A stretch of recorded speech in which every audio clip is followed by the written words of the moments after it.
Good evening. I would like to call to order the Seminole County School Board meeting for October 11th, 2022. Dr. Calderon, you have the invocation tonight. Thank you, Madam Chair. October is known for many recognitions and celebrations, and one would be Hispanic Heritage Month. We'll be hearing about that soon. We also know we honor all our breast cancer survivors and domestic violence survivors, but tonight I want to recognize some very, very important people that are special to me, but I think everybody in this room, and that's our principals. It's National Principals Appreciation Month, so I wanted...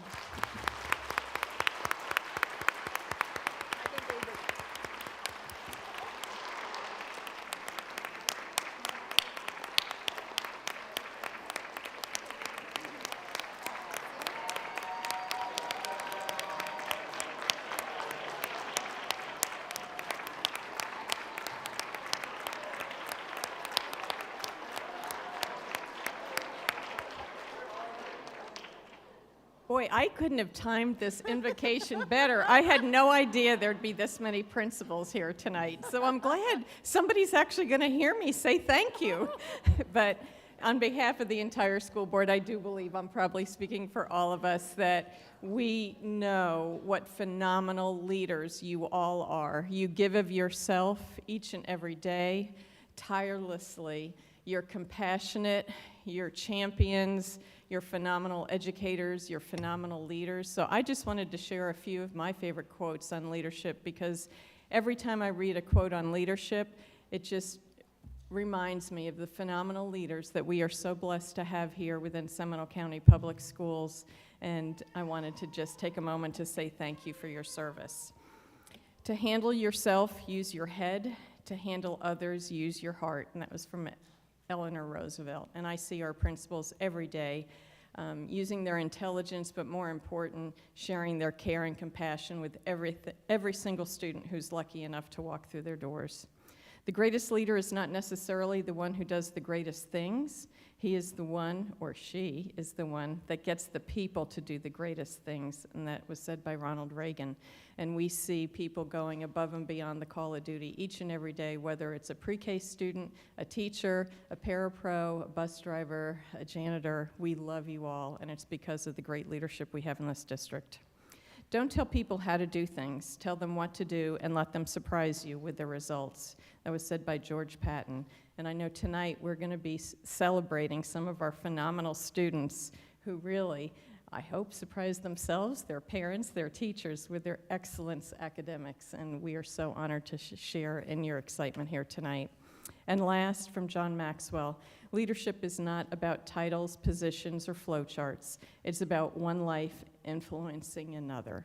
So from the bottom of my heart to all of our principals out there, I thank you for all of the lives that you have touched and influenced throughout your careers. With that, I'd like to turn the podium over now to Ms. Minnie Cardona, who is going to introduce some very special guests to continue on with our thoughts this evening. Thank you. Good evening, Madam Chair, our board members, and Superintendent Beekman. As you know, we are celebrating Hispanic Month. It starts on September 15th through October 15th. In celebration of this month, I would like to invite two of our amazing students, Hispanic students from Lake Mary High School. They are our leaders in the Latinos in Action classes. Girls, can you come up, please?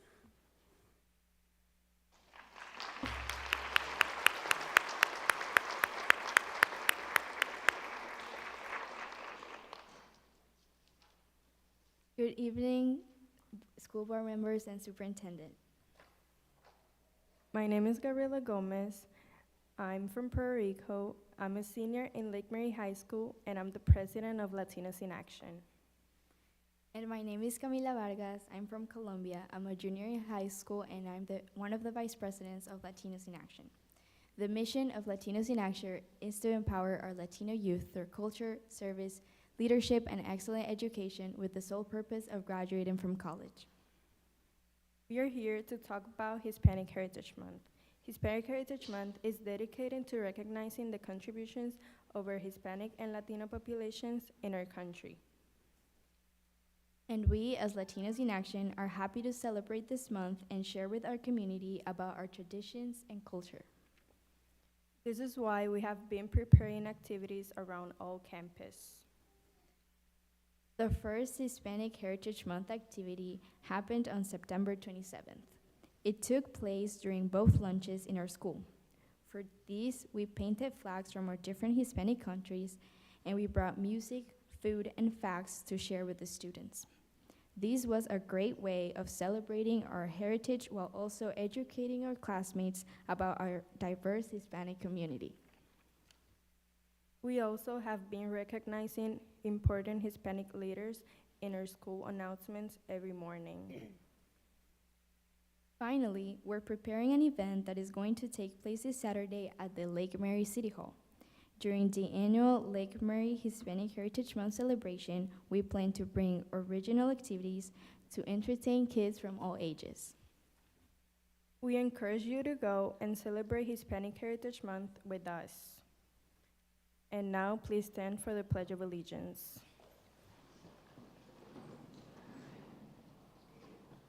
I pledge allegiance to the flag of the United States of America and to the republic for which it stands, one nation, under God, indivisible, with liberty and justice for all. Thank you so much for having us. Thank you.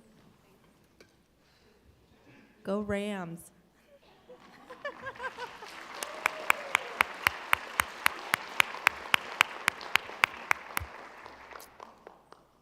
Thank you. That was amazing to hear about that. Let the record reflect that all school board members, superintendent, board clerk, and board attorney are present. I will remind the audience that we have had a change in policy since the last board meeting and now have 2 public comment sections.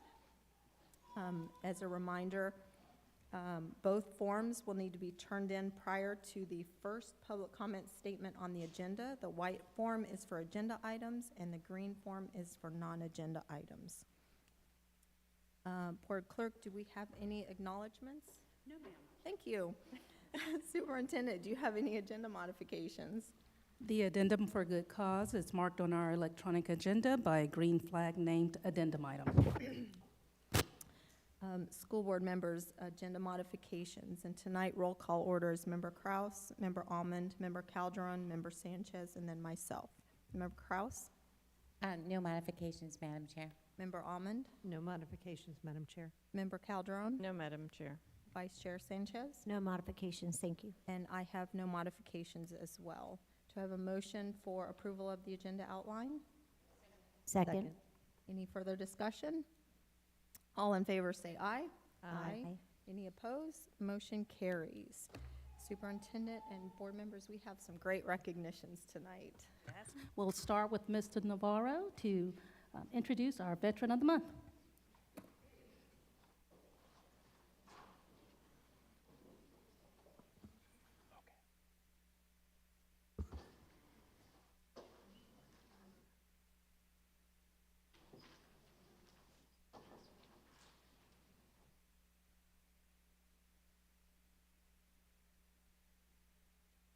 What's going on?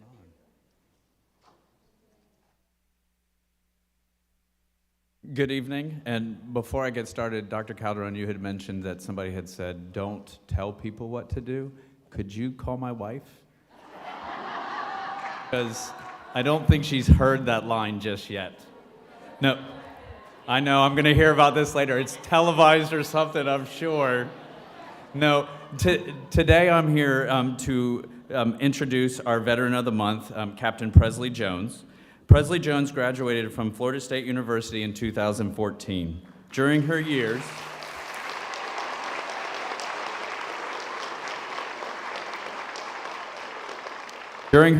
in the Army ROTC, she served as Battalion Public Affairs Officer and a member of the Ranger Challenge Team.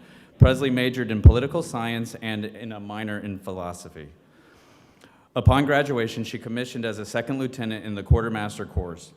She graduated number 3 in her class as Quartermaster Basic Officer Leaders Course in Fort Lee, Virginia. Presley was assigned to the 347th Training Support Battalion in Orlando, Florida, where she served as a logistics officer, coach trainer for mobilizing units as a battalion supply officer. She was then assigned to the 873rd Quartermaster Company out of West Palm, Florida, where she served as platoon leader, unit movement officer, and medical readiness officer. Her duties and responsibilities included supervising logistical operations that provided food supply and maintenance support to the Army. She also prepared and managed the unit movement for over 200 soldiers and unit equipment. Presley was responsible for managing the unit's medical readiness status of all soldiers in her company. She was then assigned to the 257th Movement Control Battalion, where she served as the headquarters detachment commander and as the operations officer. During her time as commander, she was responsible for managing the readiness and training of the battalion headquarters. Also, she was responsible for supervising the movement operations of personnel and cargo by all modes of transportation. Presley currently serves as interim team chief for the 347th Training Support Battalion and is in transition to serving as the supply officer for a civil affairs unit. She attended Combined Logistic Captain's Career Course and Commander and First Sergeant course. Presley was promoted to the rank of captain on November of 2019. She has been awarded with the Army Achievement Medal, the German Armed Forces Proficiency Badge, Gold, and the Army Commendation Medal. Wanting to continue the Army philosophy of selfless service in her civilian career, Presley has served Seminole County since 2014. She worked for the Seminole County Tax Collector from 2014 to 2017. In 2018, she went back to school to get her permanent teaching certificate.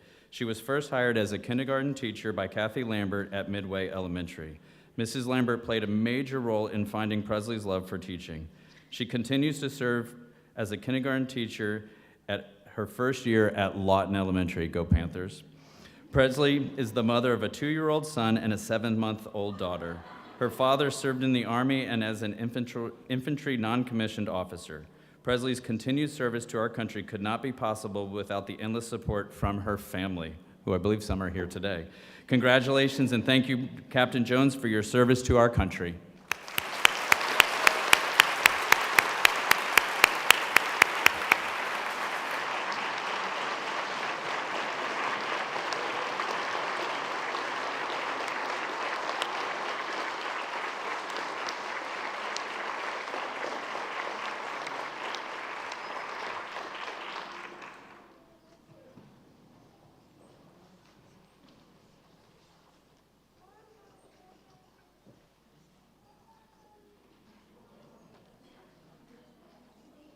Okay, next. Good evening, board members and Ms. Beeman. Tonight we are very, very proud to recognize 43 outstanding Seminole County Public School students who achieved a perfect score on 2 or more of the statewide assessments in the spring of 2022. These students this evening will receive an SCPS, Seminole County Public Schools Award Certificate from the superintendent and board members, and award certificate and letter from the governor. We had 583 students who achieved a perfect score on 1 state assessment. These students will also be receiving a recognition letter from the superintendent and an award certificate and letter from the governor. We had 31,554 students that received a level 3 or higher on statewide assessments last spring. At this time, we would like to individually honor our 43 students who earned multiple perfect scores. To these students, we want you to know how very proud we are of your hard work and your outstanding achievement. Students, when your name is called, please come up to receive your award and shake hands with the superintendent and the school board members. Once you receive your award, you will have your picture taken with the superintendent and the school board members. Then please stand off to the side and we will get a group picture for all the students that are called up for elementary, middle, and high school. Principals, 2122 and from 2122 and from 2223. When your schools are called, please come up to assist in honoring your students. Parents and family members, we will ask that you stand when your student is called so that we can recognize you for your support of these outstanding students. At this time, I would like to invite Elementary Assistant Superintendent, Mr. Paul Senko, to come up and recognize the elementary school honorees.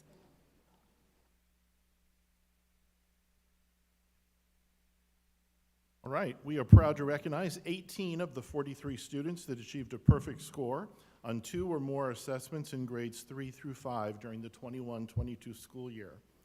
From Altamont Elementary School, currently attending Milwee, is Jalen McCall. Perfect score on FSAA Grade 5 Math and FSAA Grade 5 Science. From Bear Lake Elementary School,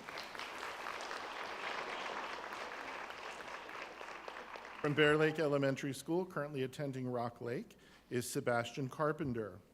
FSA Grade 5 Math and Grade 5 Statewide Science Assessment, perfect scores.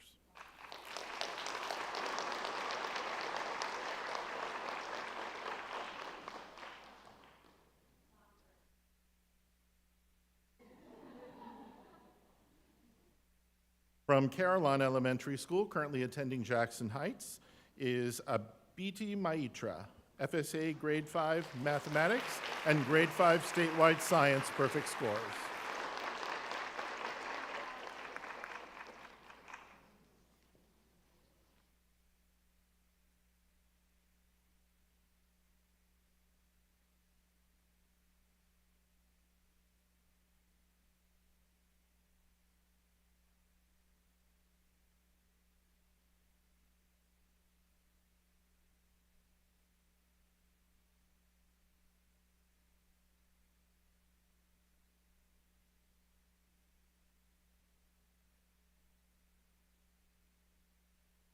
From Crystal Lake Elementary School, currently attending Milwee Middle School, Stephen Goodman. Perfect scores, FSAA Grade 5 Math and Grade 5 Science.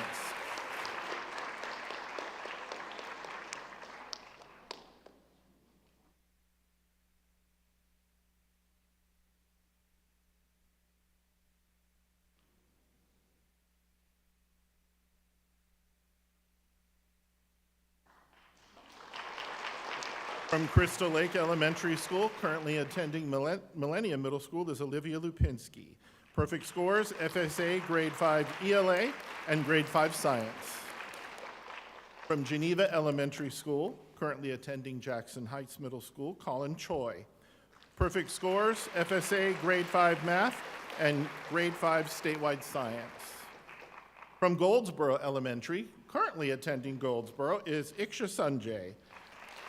Perfect score, FSA Grade 4 ELA and Grade 4 Math.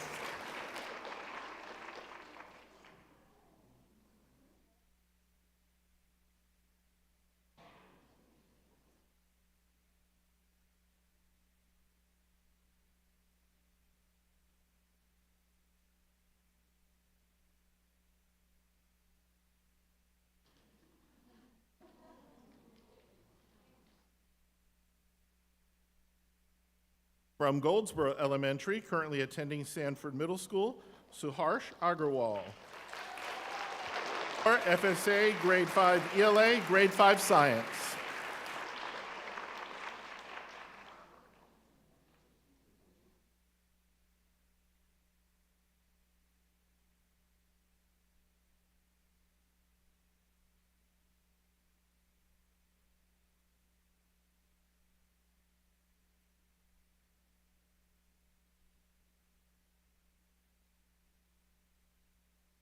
From Goldsboro Elementary School, currently attending Sanford Middle, is Aswin Suresh Kumar. Perfect score, FSA, Grade 5 Math and Grade 5 Science. From Heathrow Elementary School is Jan Panara. Perfect score, FSA, Grade 3 ELA and FSA, Grade 3 Math.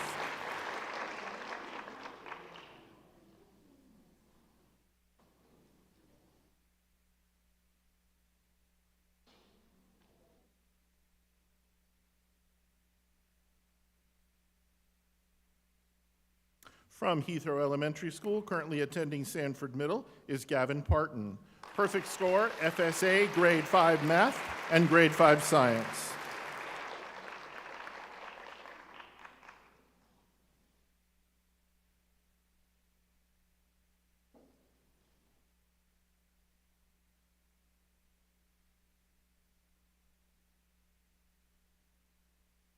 From Lake Mary Elementary School, currently attending Sanford Middle, is Enzo Robert Deo, FSA Grade 5 Math and Grade 5 Science.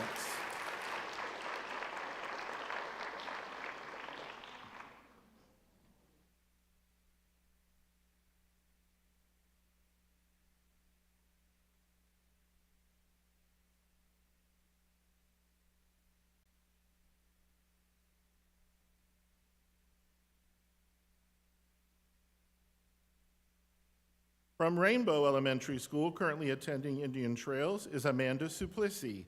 Perfect score on FSA Grade 5 ELA and FSA Grade 5 Math and Science. From Redbug Elementary School, currently attending Tuscaloosa Middle, is Elias Bedoya.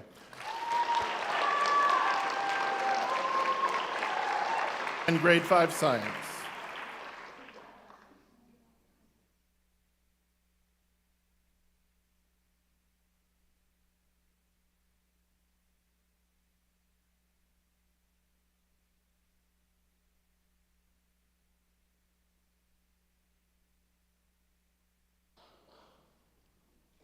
From Stenstrom Elementary, currently attending Jackson Heights Middle, is Sarah Cunado Hernando. Perfect score, FSA Grade 5 Math and Grade 5 Science.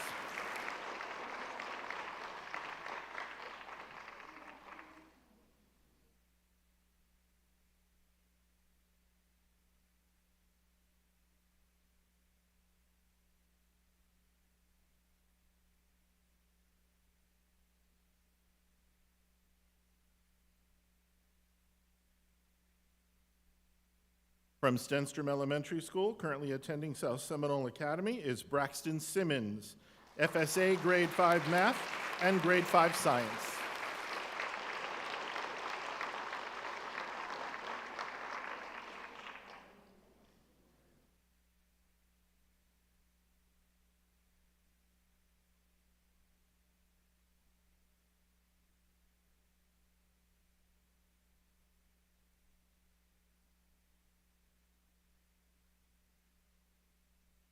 From Wilson Elementary School, currently attending Sanford Middle, is Giovanni Abueta. Perfect score, FSA Grade 5 Math and Grade 5 Science.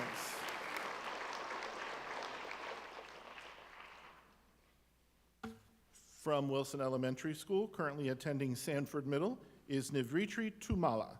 Perfect score, FSA Grade 5 ELA and Grade 5 Science.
Let's give a round of applause to these students for their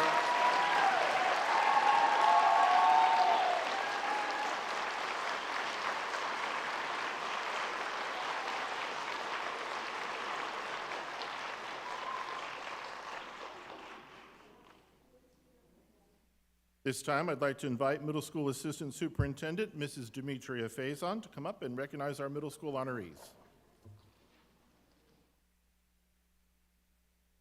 Good evening. I am excited to recognize 18 out of the 43 students that achieved a perfect score on 2 or more assessments in grades 6 through 8 during the 2021-22 school year. From Childs Middle School, Satvi Vijay Kumar, perfect score on FSA, grade 7 English Language Arts, FSA, Algebra 1 end of course assessments, and the Civics end of course assessment. Also from Childs, we have Nora Wood. Okay, I'll slow it down.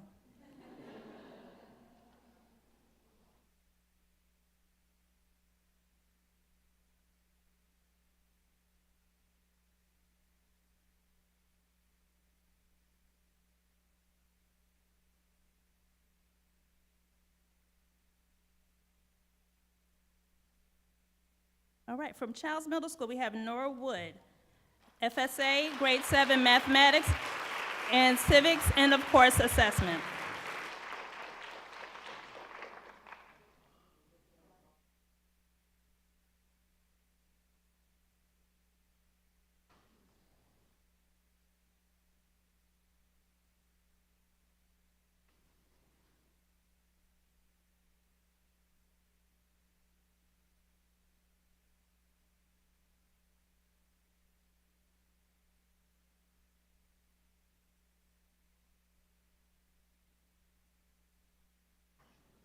From Greenwood Lakes, currently attending school at Crooms Academy of Information Technology, Armando Chavez, grade 8 statewide science assessment and geometry and of course assessment.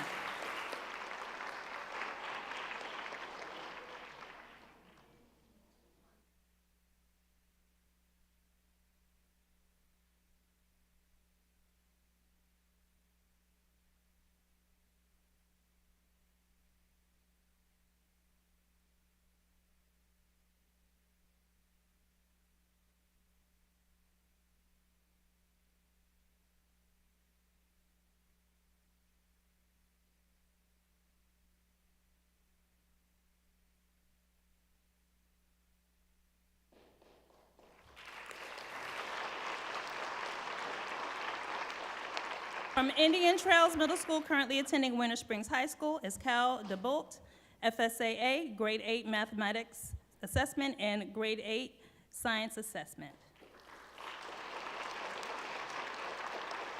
From Jackson Heights Middle School, Mila Jack, FSA, Algebra 1 end of course assessment and the civics end of course assessment.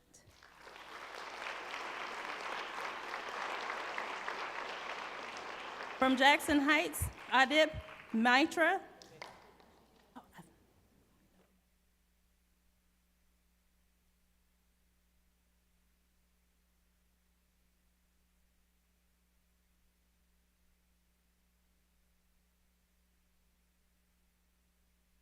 From Jackson Heights, we have Adib Matra, FSA Algebra 1 end of course assessment, and the civics end of course assessment.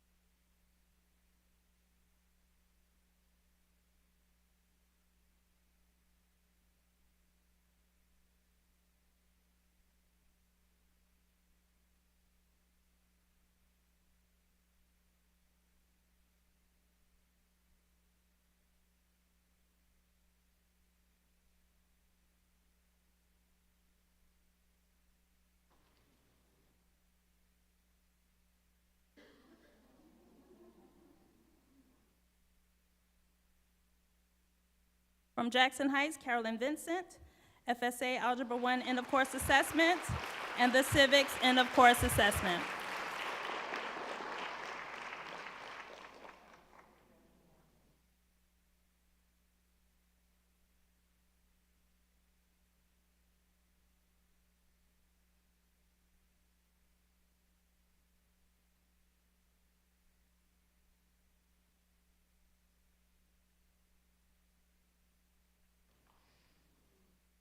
From Jackson Heights, currently at Oviedo High School, Elise Elwell, grade 8 science assessment and FSA geometry end of course assessment.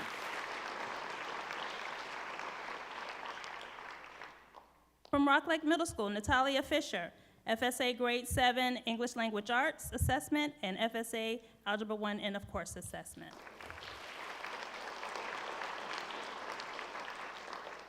From Rock Lake Middle School, currently at Lake Brantley High School, John Katudis, grade 8 statewide science assessment and FSA geometry end of course assessment.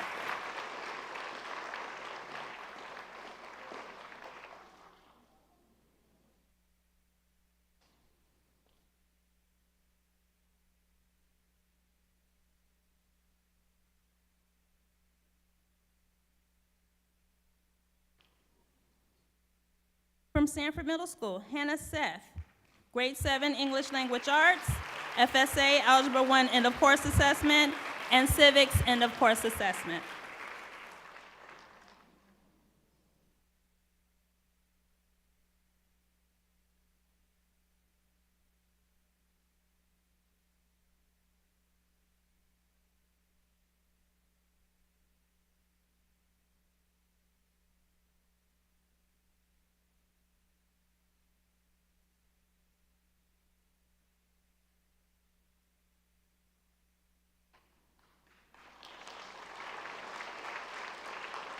From Sanford Middle School, currently at Seminole High School, Molly Bakshi, grade 8 English language arts assessment and grade 8 statewide science assessment.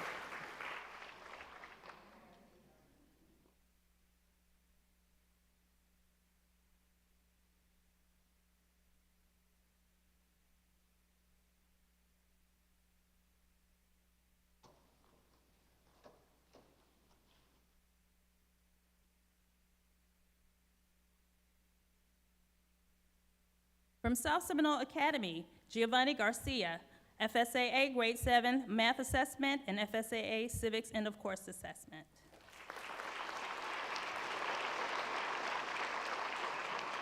From South Seminole Academy, Kaylin Minapace, FSAA grade 7 mathematics assessment and FSAA civics end of course assessment. From South Seminole Academy, Abdil Vega Cabrera, FSAA grade 7 English language arts, FSAA grade 7 mathematics, and FSAA civics end of course assessment.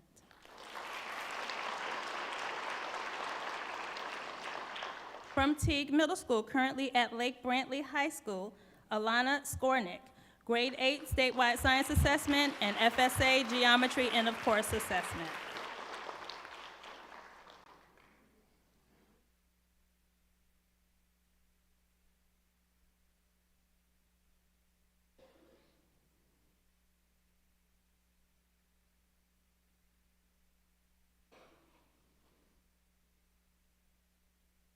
From Tuscaloosa Middle School, Zachary Ursick, FSA algebra end of course assessment and civics end of course assessment.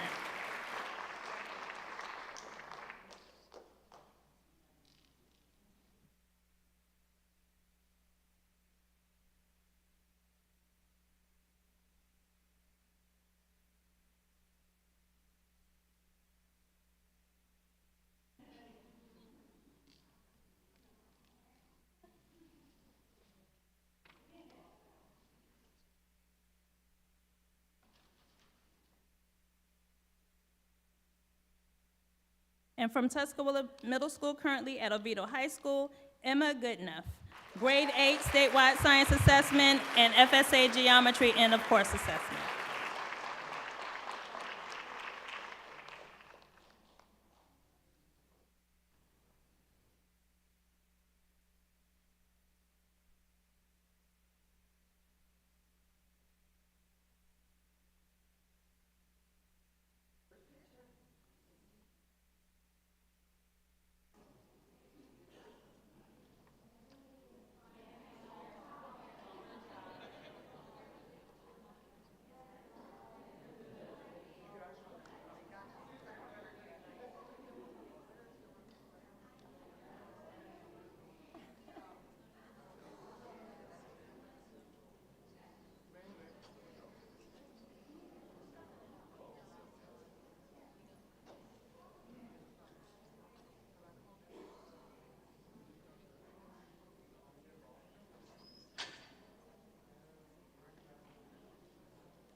All right, let's give a round of applause to these students for this amazing achievement.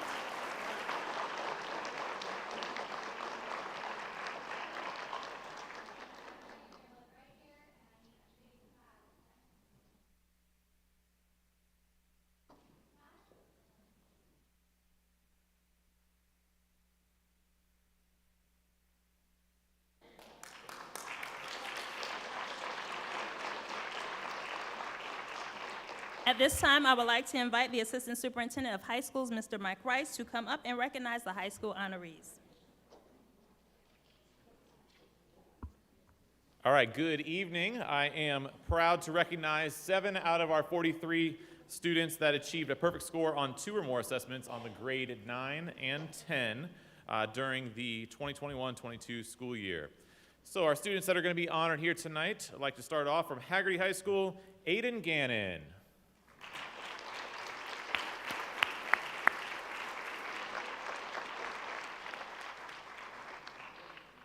Aiden achieved a perfect score on the FSA Grade 9 English Language Arts Assessment, as well as the Biology 1 EOC Assessment.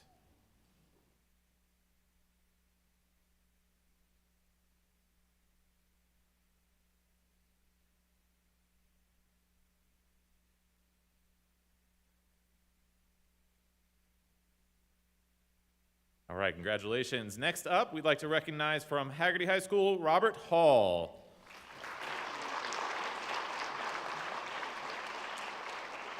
Robert earned a perfect score on the FSA Geometry EOC assessment, as well as the Biology 1 EOC assessment. Also from Haggerty High School, Josephine Lim.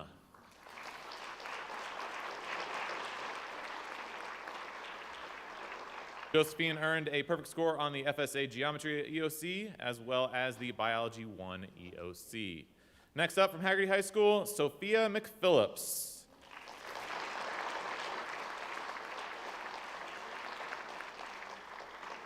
Sophia earned a perfect score on the FSAA Algebra 1 EOC assessment, as well as the FSAA Biology 1 EOC. From Oviedo High School, please welcome and congratulate Wesley Gino.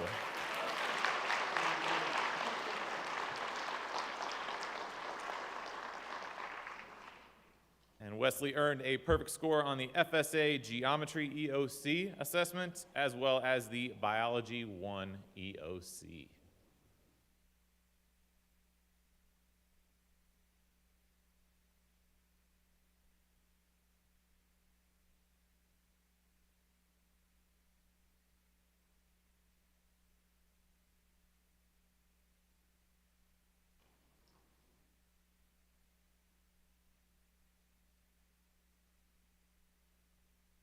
All right, congratulations. Also from Oviedo High School, earning a perfect score on the FSA Grade 10 English Language Arts assessment, as well as the U.S. History and, of course, assessment. From Oviedo High School, Charlotte Sladek.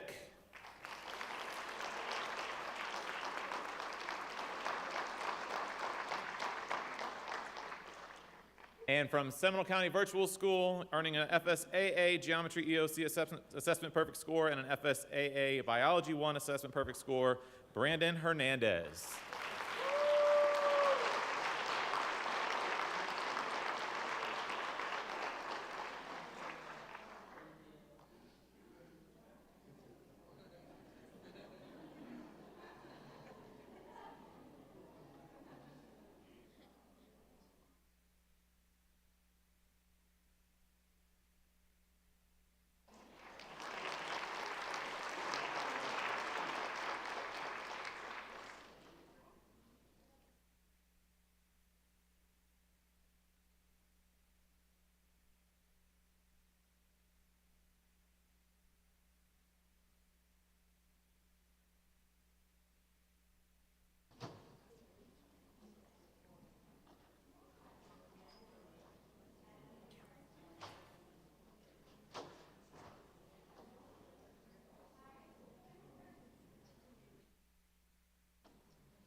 All right, let's give these guys a round of applause.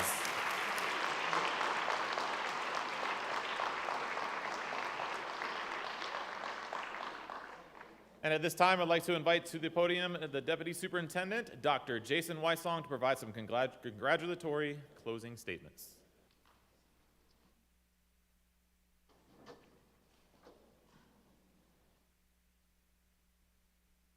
Superintendent Beeman and board members, we hope you've enjoyed this presentation this evening. We know that we're going to be seeing many of these students back here in just a few years for national merit recognition and many other accolades to come. So congratulations to all of our families. We're thrilled to get to have you here tonight in person to celebrate your students and their accomplishments. Thank you.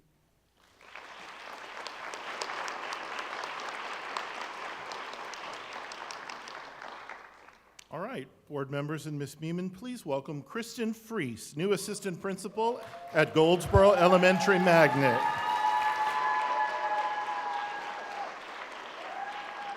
Ms. Freese received her bachelor's degree in education. They're not done yet. There we go. Bachelor's degree in education from Shippensburg University, Pennsylvania in 2002, and her master's degree in educational leadership from Stetson University in 2019. She has worked in Seminole County for 20 years.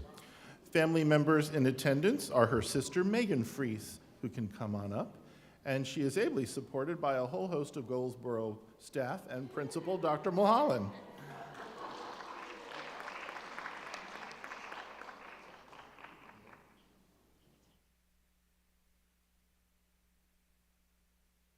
Congratulations to Ms. Freese.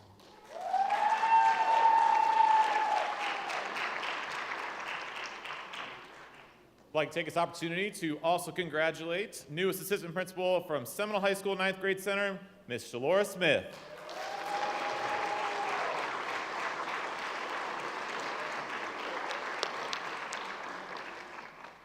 Mrs. Shalora Smith received her Bachelor of Science degree in 2010 from Eastern Michigan University. In 2013, she moved to Florida and began working as a dropout prevention teacher for Seminole County Public Schools at the Juvenile Detention Center. In 2019, she left the JDC and accepted a position as the Dean of Students at Seminole High School's 9th grade center. And in 2019, while working at the 9th grade center, she obtained a Master's in Science in Educational Leadership. In 2020, she was promoted as the School Administration Manager at Seminole High School's 9th grade center, and now we're excited to continue to see her grow in her new role as the Assistant Principal.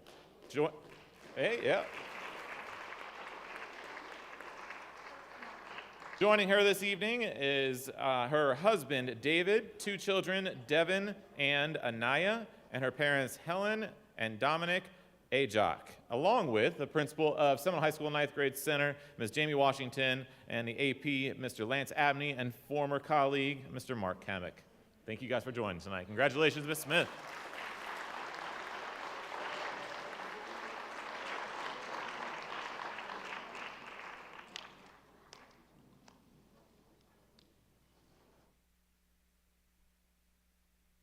Ms. Beeman and board members, we have one more administrative introduction this evening, and so on behalf of the superintendent, I am proud to introduce our new communications officer, Catherine Cernkovich.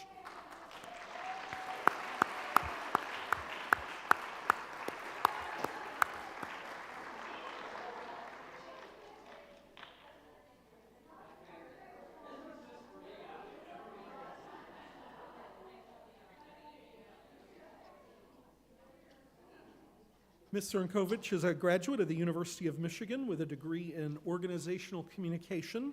She holds accreditation in public relations and is one of only 150 certified public relations counselors in the state of Florida, currently pursuing a master's degree from Purdue in strategic public relations. Ms. Cernkovich is joining us from the Parish Medical Center, where she was a communications specialist, and prior to that, senior coordinator for media at Brevard Public Schools. Thank you.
Okay.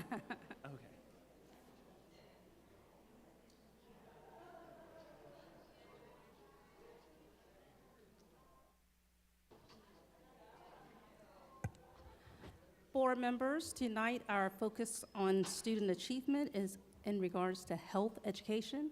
So Dr. Wysong and team will get us started.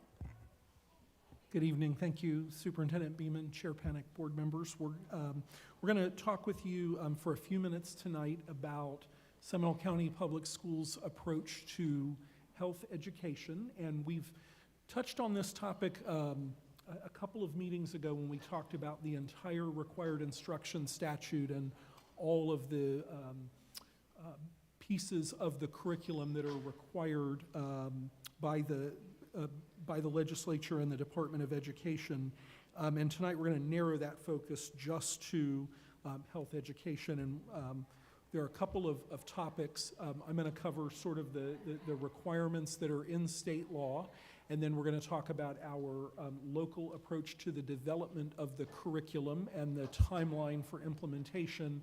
And then we'll wrap up with information for parents regarding how they can review the curriculum and then options that they have in statute. So that's kind of the overview of the presentation. Again, the key component in state law is at Chapter 1003.42 Florida statutes. That's commonly known as the required instruction statute.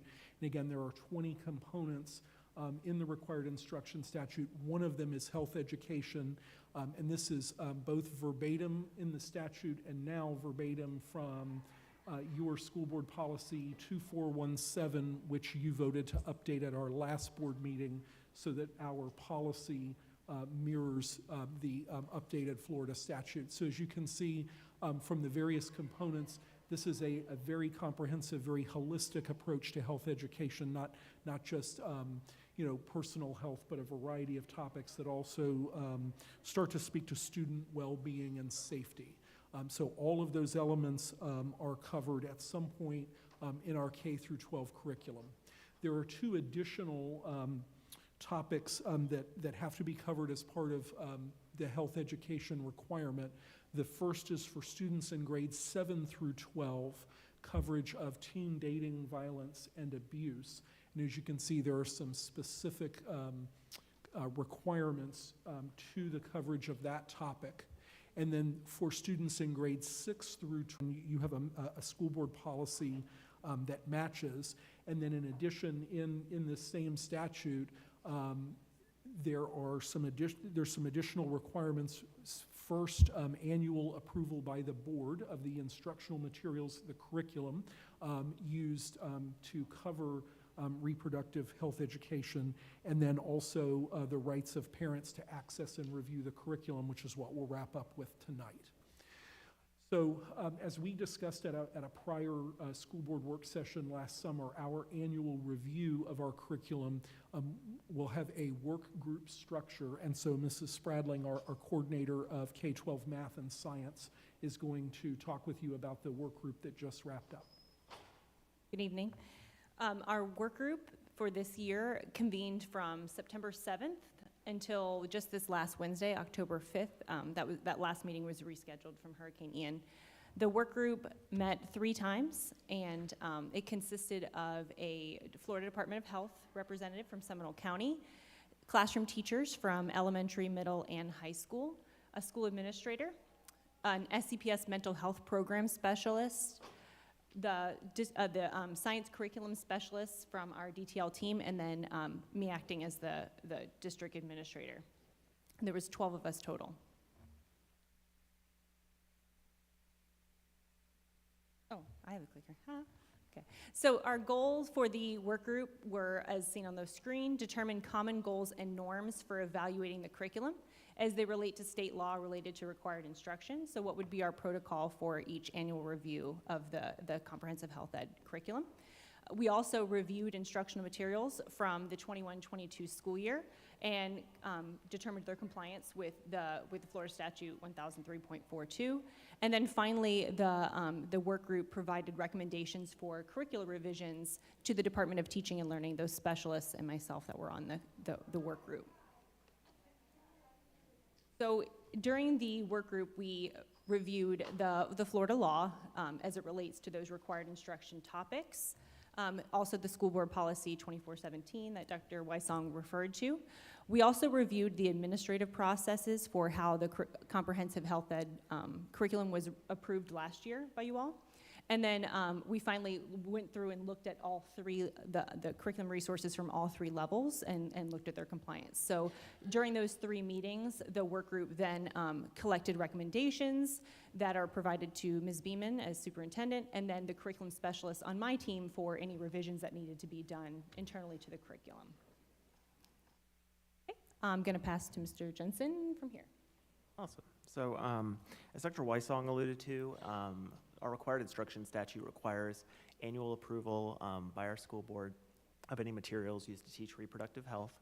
And this is the timeline for this year, for the 22-23 school year, by which we're evaluating and then going through that adoption process. So from September to October, as Ms. Bradling mentioned, a work group met to review the comprehensive health education curriculum. October 11th, today, we have this focused on student achievement presentation to kind of discuss the review process and the adoption process. Then on Friday, October 14th, we'll have the health education curriculum published online for parent preview through Skyward, and we'll touch on that in a few slides. October 25th, at that board meeting, we'll have an information item regarding the health education curriculum, the availability for parent review, again, in the board book for you. And then November 15th, at that board meeting, we'll bring an action item to formally approve the health education curricula for the 22-23 school year.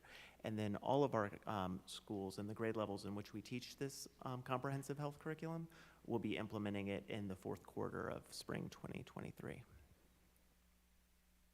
And as a review, our comprehensive health education curriculum is really targeted towards 4th grade, 5th grade, 7th grade, and in high school biology courses. And we have kind of discrete lessons and curricula that takes place in each of those grades and subject areas. And the primary content includes the importance of abstinence, HIV/AIDS, including prevention and control of disease, teen dating violence, healthy relationships, and hygiene, personal hygiene. As I mentioned, parents can begin previewing this year's curriculum October 14th, that's this Friday. This material is posted online on the SCPS homepage, and it'll be also sent home in a letter to parents, but all parents do is go into their Skyward Family Access. They'll see an online forums button, and then inside of that they'll see health education parent review, and they can click the link next to that, and it'll take them to any of the levels of curriculum they wish to preview, and they can peruse it and review it at their own pace. And so if they have any trouble accessing that account or curriculum, they can contact their student's school, and that school will be able to provide them with the Skyward access they need in order to review it. Finally, that required instruction statute also specifies that any student whose parent makes a written request to the school principal can be exempted from the teaching of reproductive health or any disease, including HIV or AIDS. And we make sure all parents are informed of this before any school begins instruction in this material. They send home a letter to all students and all families, letting them know what's going to be covered in these lessons, when they'll be taught, and also what that exemption process is, so that if parents wish to make a written exemption to the school principal, they certainly may. We also have this information on our district's website homepage. You'll see there's a tile on the homepage called Comprehensive Health Education. Any parent or community member can click that to learn more. And we also have, again, that link in Skyward to access and review the instructional materials. And with that, if you have any questions, we'd be happy to address them. Real quickly, so the students whose parents opt them out, what happens with them? I'm assuming it's different for whichever grade level. Like a 4th grade student might go to the media center or something, or? So, I mean, our goal is to always engage students in meaningful learning. And so, of course, a student will never suffer negative consequences from exemption from this content, and so they won't miss any grades, or they won't be punished academically in any way. The teacher and school principal will just find an alternative assignment and setting for that student. Okay, thank you. Any other comments or questions? Member Sanchez? I just wanted to reiterate that it is a state-mandated health education program. Correct. This is specified in that required instruction statute, as is the exemption rule. Thank you. I just wanted to make sure that everyone was aware of that. Thank you. Questions or comments? Thank you very much. Thank you.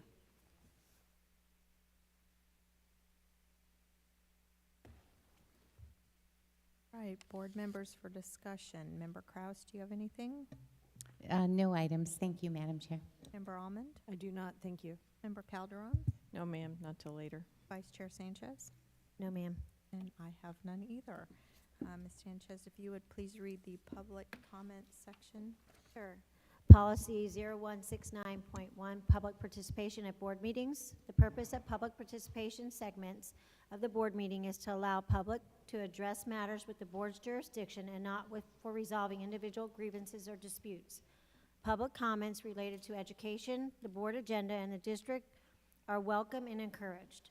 To maintain orderly conduct, the public comment segments of the meeting may not be used as open forums to discuss matters unrelated to education, to support or oppose candidates for public office, including presentation of political and/or campaign issues, announcing candidacy and/or campaigning, or to engage in commercial speech attempting to sell a service or product to the board or the public. Nor are they forums to address matters involving disciplinary actions of any kind, pending claims, complaints, litigation against the district or district personnel. Also, public comment segments are not forums to engage in personal attacks against the school system, employees, or board members. Statements regarding agenda items may be made by a member of the public shall be limited to 3 minutes duration. One designated group representative speaking on a proposition before the board will have a maximum of 6 minutes. If a speaker goes off topic from the specified agenda item, the presiding officer or parliamentarian may interrupt the speaker to ensure that the meeting continues in an orderly manner. Statements regarding non-agenda items made by a member of the public shall be limited to 2 minutes duration and shall occur after the board concludes its business agenda. No speaker may yield his or her time to any other person. Substitution of speakers will not be allowed except in exceptional circumstances as determined by the presiding officer. Speakers shall direct their comments only to the board and may not address the audience or other speakers. This policy does not prohibit the board from maintaining orderly conduct or proper decorum in a public meeting. Thank you. Thank you. We have one agenda speaker, and that is Ms. Nina Sandberg. If you come to the podium.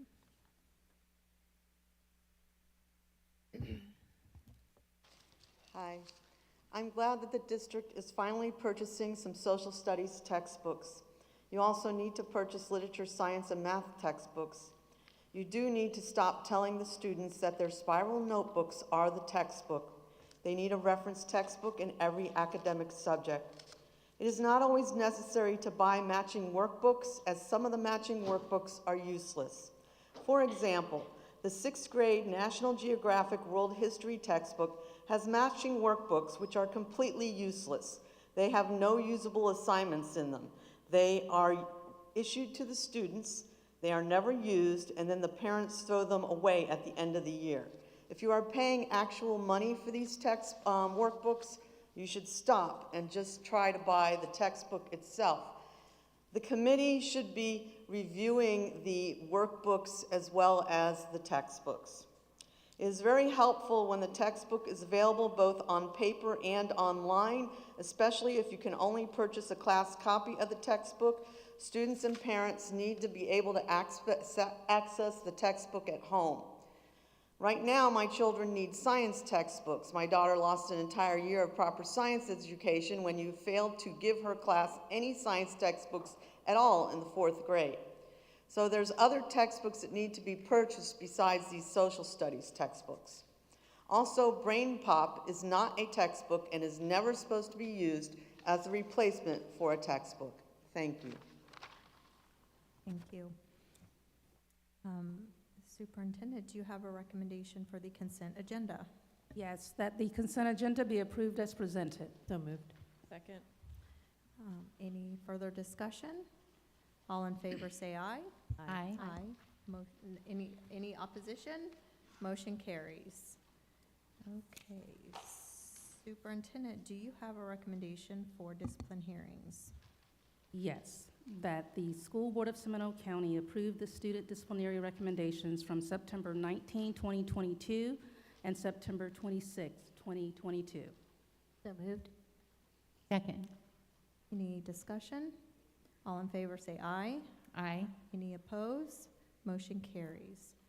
Superintendent, you have new business? Yes. The first item under new business is the recommendation that the School Board of Seminole County adopt the instructional materials recommendations of the Social Studies Adoption Committee for World History and authorize the superintendent to purchase the highest rank committee choice that also appears on the 2022-2023 FLDOE Social Studies Instructional Materials Adoption List current at the time of purchase. So moved. Second. Any further discussion? All in favor say aye. Aye. Any opposed? Motion carries.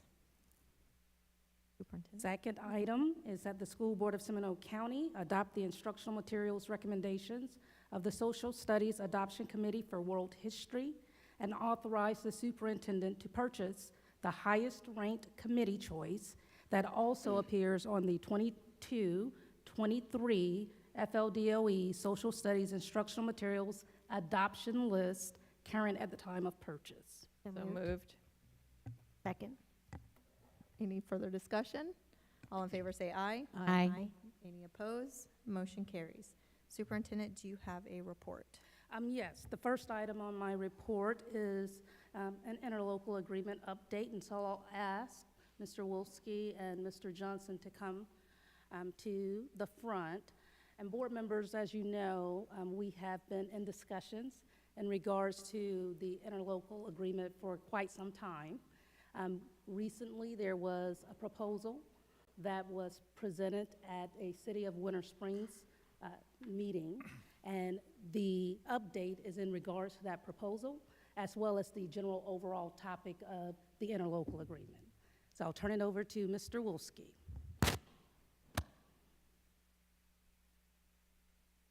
Good evening, Chair Pinnock, board members, Superintendent Beeman. Thank you for the opportunity for Mr. Johnson and I to give you an update on the school interlocal agreement and where we're at. So with the school interlocal agreement, we've had many meetings, many discussions since 2019, really even before that. So tonight, we're not going to rehash everything, but we are going to hit some key points of what is public school concurrency. So I think this is very important for us all to be on the same page. So school concurrency provides coordinated planning, sharing of information between the school district. See, Jill, I've already done it. I know. Golly, Greg, you could help me out, man. Okay. All right, school concurrency provides coordinated planning, sharing information between the school district and local government agencies. Concurrency service areas are land, well, I'll just go back a bullet. It provides information to local governments regarding the availability of capacity with concurrency service areas. We hear a lot of times CSAs, concurrency service areas. These concurrency service areas are a land regulatory use device. They address a community's need to accommodate, manage, and direct growth, a community's need to do this. School concurrency provides awareness of new residential development and impact on public schools. Concurrency service areas are configured around attendance zones. Concurrency service areas can be composed of multiple school attendance zones. And school concurrency provides local governments regulatory oversight and monitoring of student growth needs. Now let's discuss kind of what is not public school concurrency, because I think this is where it gets confusing for individuals, and over the years of some things start to kind of blend together. So what is not concurrency? The school district does not have the authority to approve or deny proposed development. Cities and county do not have the authority to determine school attendance zones. Concurrency service areas do not determine which school a student will attend. Again, this is very important because concurrency service areas do not determine which school a student will attend. And I know the city of Winter Springs, we did a couple of presentations. We've met with some of their staff and elected officials. And in March of 22 this year, we sent, this was a concern of theirs, and we sent a letter to them addressing these concerns. Again, trying to make it as clear as we can that concurrency service areas do not determine which school a student will attend. Concurrency does not allow school districts to just build schools. DOE sets the requirements for when new schools or additional classroom buildings can be built. DOE, these days, DOE looks at school systems holistically. So it's not about certain areas, it's about the whole district and the capacity in the district before new buildings are approved. School concurrency is not a tool to discourage or encourage development. If I could jump in there on that one, I thought it'd be a good place, and I wanted to make this clear. So, as you know, what's prompted this kind of is the City of Winter Springs has proposed a two-party agreement with the board, which we'll talk about more later. But one of the things that seems to keep coming up in some of these discussions with the City of Winter Springs is this notion that the school board has never denied what we call a SCALD letter, which is a school capacity letter of determination. So basically what happens is if development comes in and it's within a certain concurrency service area, the school board, is advised of that. There's an application filled out, and we take a look at what the proposed projected number of students that are going to be generated by that development. And then we take that number, or those numbers, they're broken up by grade level, and we look at, well, what are the capacities of the schools that are in that particular concurrency service area? And I just want to make it clear because it kind of, I think it has given, some of the comments have given the impression that the school district just gets to decide, well, we don't want this development, we want this development. It is essentially a mathematical computation. The developer tells us how many units he's going to build and what the character of those units are. There's a determination of how many students are projected. We compare that to the schools that are in that concurrency service area, and that's basically it. We don't make that determination. So yes, admittedly it has been the case that a SCALD has never been denied, and that's because we currently do have capacity at our schools. However, that's changing. As you know, Central Florida is changing, the Seminole County is changing, and we are trying to get ahead of the curve. This is part of what has prompted this whole ILA discussion. We are trying to get ahead of the curve so that if and when population gets to a point where capacity is a big issue, that we are prepared and that the ILA is written in a form that it is defensible and appropriate and honors all of the needs of both the local government and the community, our children, and the developers. I mean, again, we don't encourage, we don't discourage. We provide essentially numbers. Thank you, sir. All right.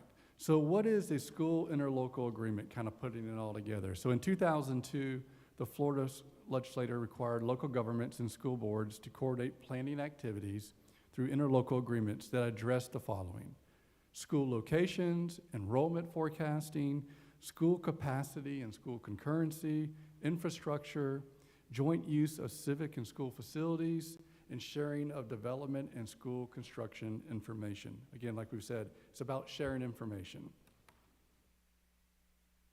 The next two slides are a timeline, and I'm not going to go through each individual bullet, but it's there for you to preview.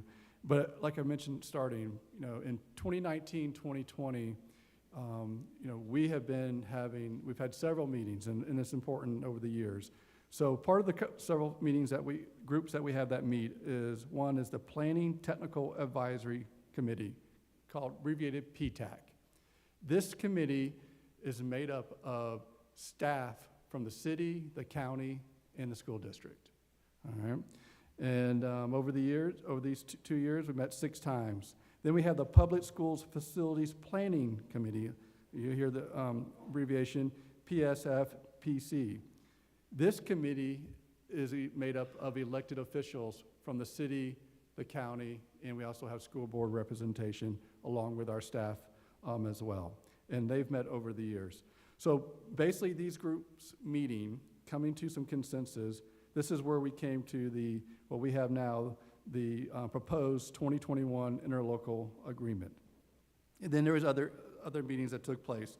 Back in July of 2021, the Board of County Commissioners approved the proposed 2021 interlocal agreement. Subsequently, the cities did it well. The school board approved, the city of Altamont, the city of Castleberry, the city of Oviedo, the city of Lake Mary, the city of Longwood, the city of Sanford have all approved the proposed 2021 interlocal agreement.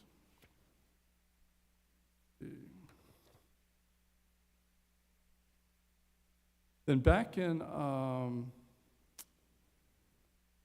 and then February, I would say November 8th of 21, City of Winter Springs requested that staff from the school district come and present to them. So we went again and presented them the school interlocal.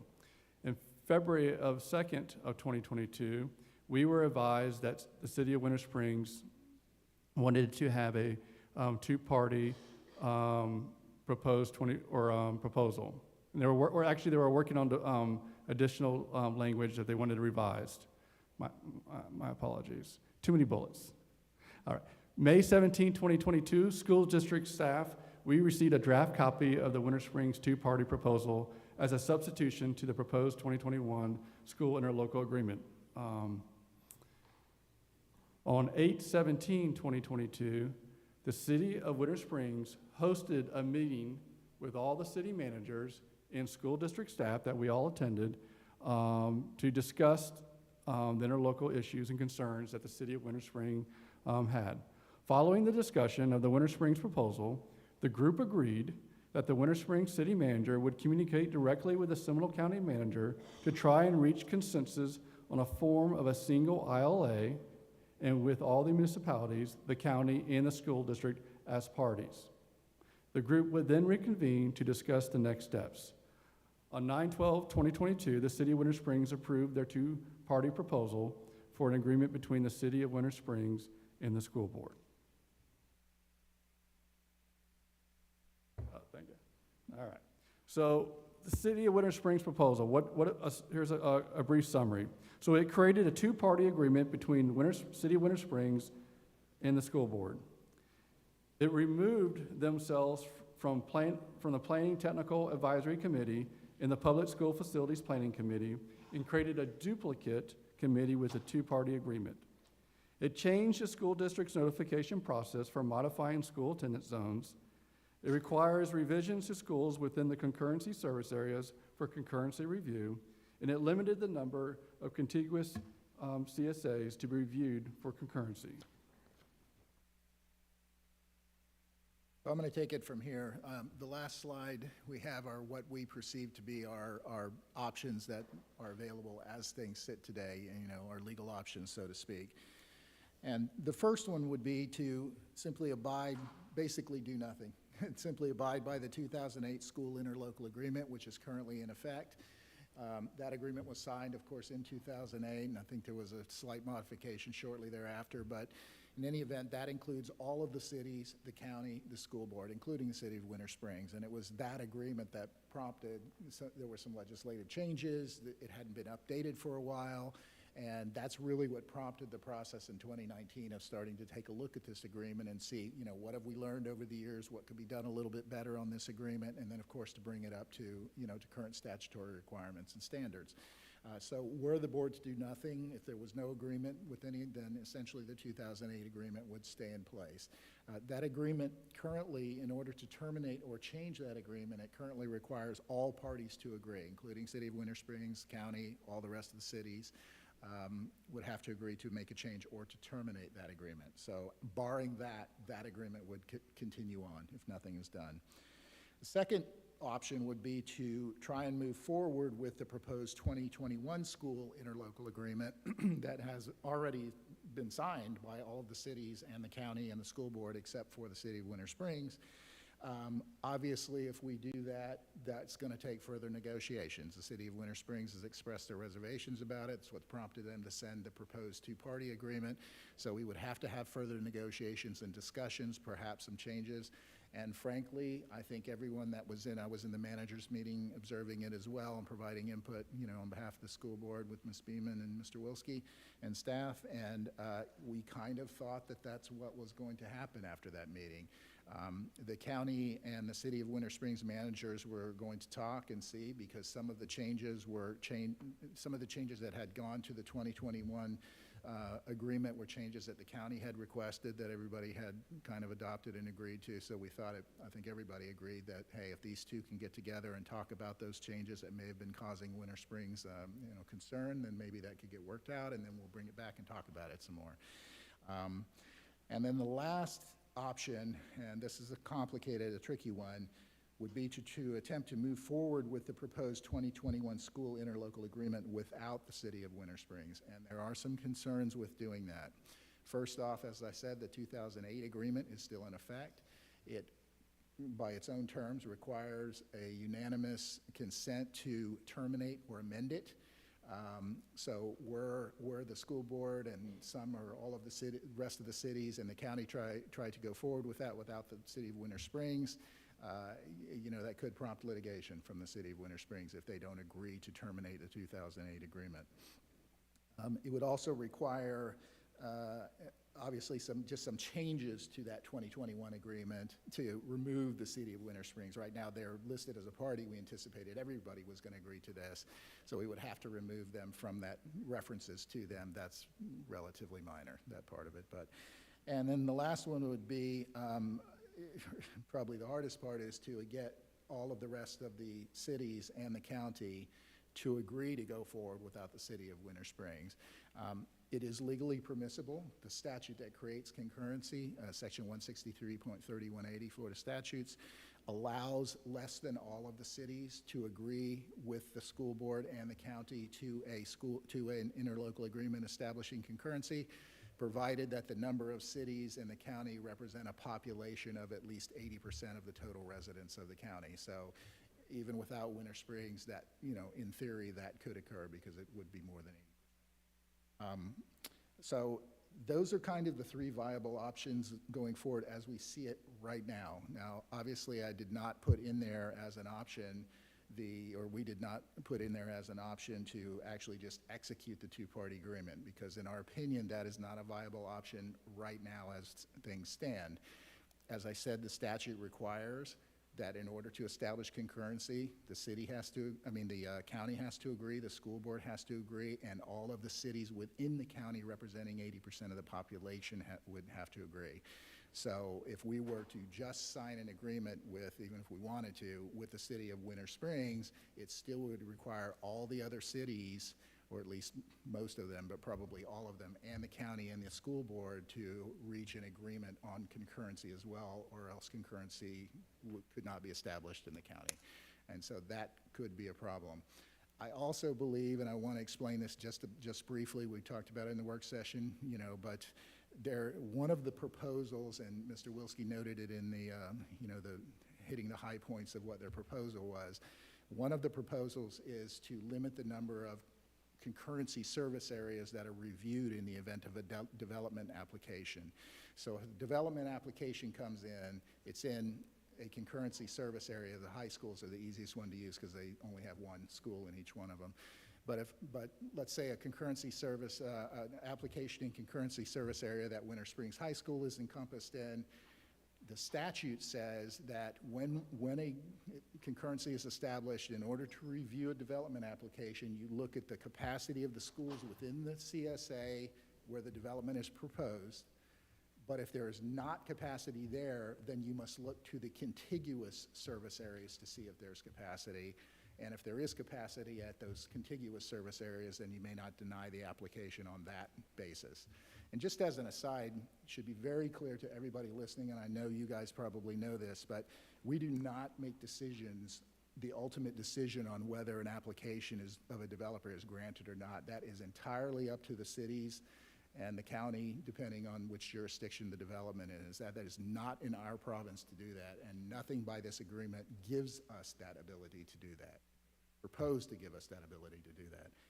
So in that situation, if there's an application in Winter Springs and there's no capacity there at Winter Springs High School, and let's say Lake Howell, which is a contiguous service area to Winter Springs service area, had capacity, then the SCALD letter would be issued. Again, it's a mathematical computation that would be turned back over to the city, and the city would then make the decision on whether to grant the permit, but per the statute would not be able to deny the permit just on the concurrency issue because there was capacity in a contiguous service area.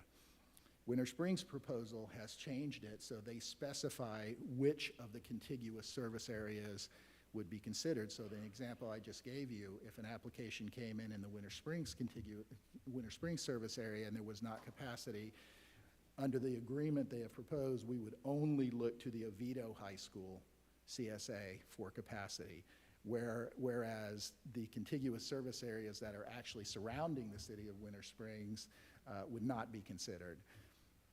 The city attorney and I have a disagreement about whether that is allowable under the statute. I personally do not believe it is, but to be frank and honest with you, it is not 100% clear. It is a gray area, the way the statute is written, but my belief is that the spirit, the way the totality of the statute is written, my interpretation would be that it is telling you you must look at all the contiguous service areas. You cannot pick and choose which one you want to look at, which is what the city of Winter Springs. So obviously, you know, if that agreement was to get signed, the way it would shake out is putting aside all the other requirements to enter into a two-party agreement that I just described. But if something like that was put in place, and if a developer came in and applied and there was not capacity and you only look per the agreement to one of the other contiguous service areas, one or two of them in some circumstances, but not all of them, and the application is denied, we would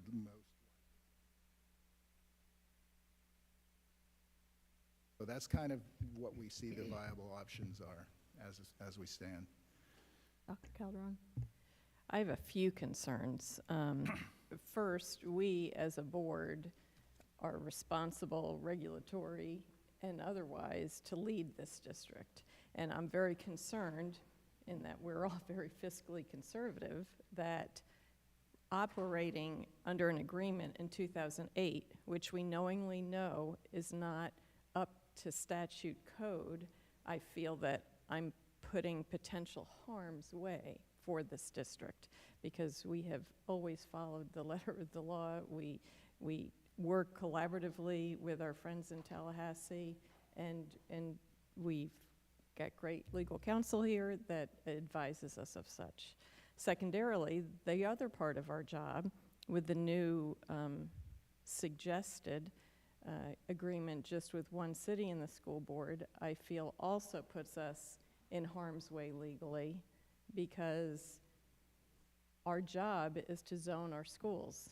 And the way that I understand from your interpretation is the city is wanting to suggest where the students would attend school, whereas that's our job. Just as we would never approve or disapprove a development, that's the city and county's job.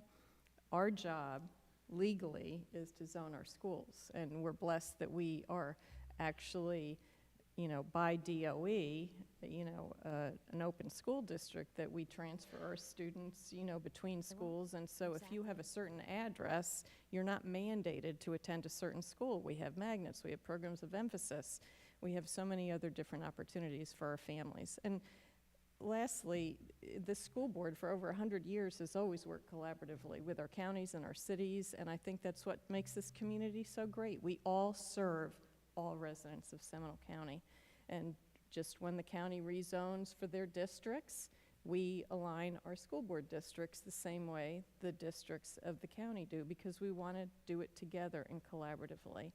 And so I for one, don't want to veer off and start treating people differently, because that's what makes this community great. We all serve all the families of Seminole County. And so I'd like to move forward, but not with an individual agreement at this time, because I'm very concerned about putting this school board and assets in legal opportunities in the future.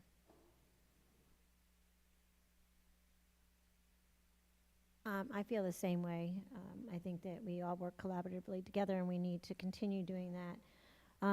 But, you know, discussion today, when Member Kraus had mentioned possibly waiting until the cycle of election is over with the new local elections in November, that we could possibly discuss going forward from that point on. Wondering what your all thoughts on that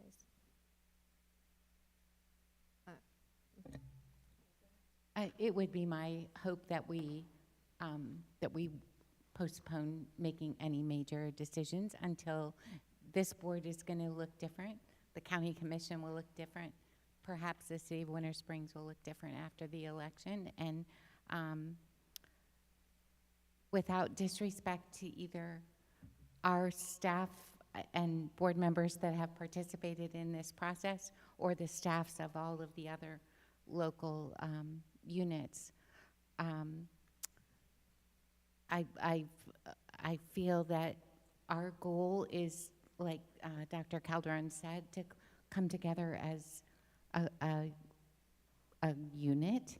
I understand Winter Springs wants autonomy. I get that. I know that we've heard from some families that have been bused all the way out to Geneva, and none of us want that. We want our own local schools, but I feel like we need to work harder to get this common goal accomplished with all of the counties, all the local governments within our county.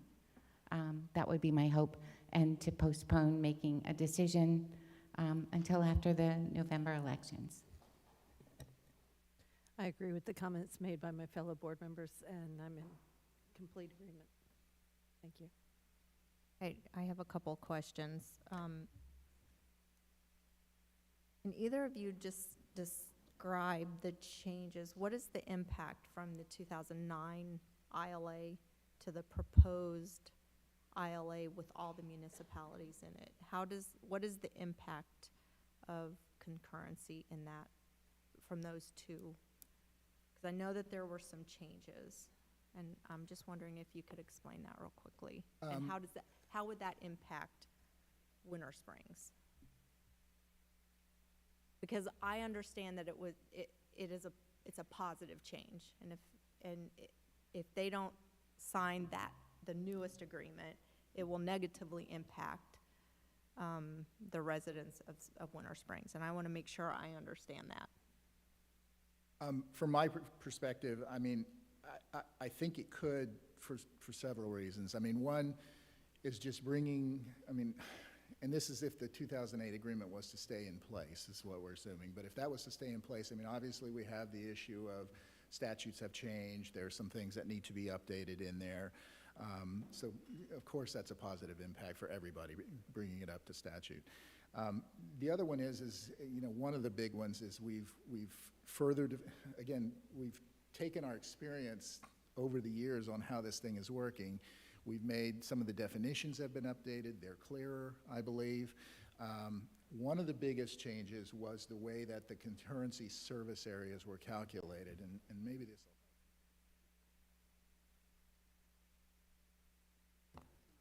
It's not, okay, so, concurrency service areas are basically a geographic area that include various schools at each grade level, right? And the way the 2008 was set up, there was just a map. There was a map, and these are the concurrency service areas. And as the years have progressed, that has not kept up with so much with attendance zones, right? So attendance zones have been changed. So what we came up with for this new one, and I think everybody that participated in this meetings agreed that this was a good idea, is that instead of actually specifying the geographic zones in the agreement itself, it simply said, all right, zone H3, which includes Winter Springs, by the way, is high school zone 3, includes these schools, and whatever their attendance zones are at the time is the geographic area of that concurrency service area. And the advantage to that is, one, you don't have to go back to the PSFPC and to the PTAC and then to all the various boards if an attendance zone changes, because obviously, as you said, that's within our purview. There's a ton of factors that goes into determining where kids ultimately go to school. This is not the place to do that, right? This is not what the interlocal agreement is for. So as those zones change, the geographic area automatically adjusts, and it's fair to the developers because they still are able to tell exactly what CSA they're going to be in if they apply for a development. That's nothing hidden. It's an automatic adjustment, and so that I think is a big advantage to this. And just to point out kind of another disadvantage, and Mr. Wilski kind of touched on this, is, you know, they've proposed a PTAC, a separate PTAC, and a separate PSFPC. So theoretically, the PTAC PSFPC that's composed of everybody else wouldn't even have to consult with them. They would have no say on changes that might be made to the other agreement because they're not technically a member. They wouldn't be a member. They wouldn't be at the PSFPC. Look, we all know local governments. We're all here to do our communities, you know, a service, so probably there would be certainly communication about that. But separating out those committees like that really, in my opinion, acts to their detriment because it does not give them a place at the table for the other agreement, which could affect ultimately what developments are affecting their, you know, their zone. So, you know, other than that, there's a lot of things that change in the new agreement, a lot of little things, you know, definitions and clarity and things like that. And just, I think everybody that was in these meetings agreed, this is really a good idea. This thing needs to be updated. So one of the comments, and Member Kraus brought it up, that there's been concerns that we bus the Winter Springs kids to Geneva. And our staff went back, and I pulled up an email that I got from Jordan Smith. And currently, there's one student from the Winter Springs zip codes that's attending Geneva. And I found it interesting because when I looked at the maps that you presented to us, in the ILA proposed, the 2-member ILA proposed by Winter Springs, their contiguous concurrency zone includes Geneva. So if Winter Springs Elementary runs out of capacity, we would be looking at Geneva for capacity and potential attendance. I'd have to go back and double check if that was they proposed, but I believe you that, and if that's what they did, then yes, that's how it would be evaluated. Okay, so it doesn't affect what their pain is and what their comments are. It actually aids in possibly sending more kids to that school. I think my final question is, and I think I heard you clear, I just want to make this very, very clear. The two-member ILA as presented, could we legally enter into that agreement? Not under the current state of things. Okay.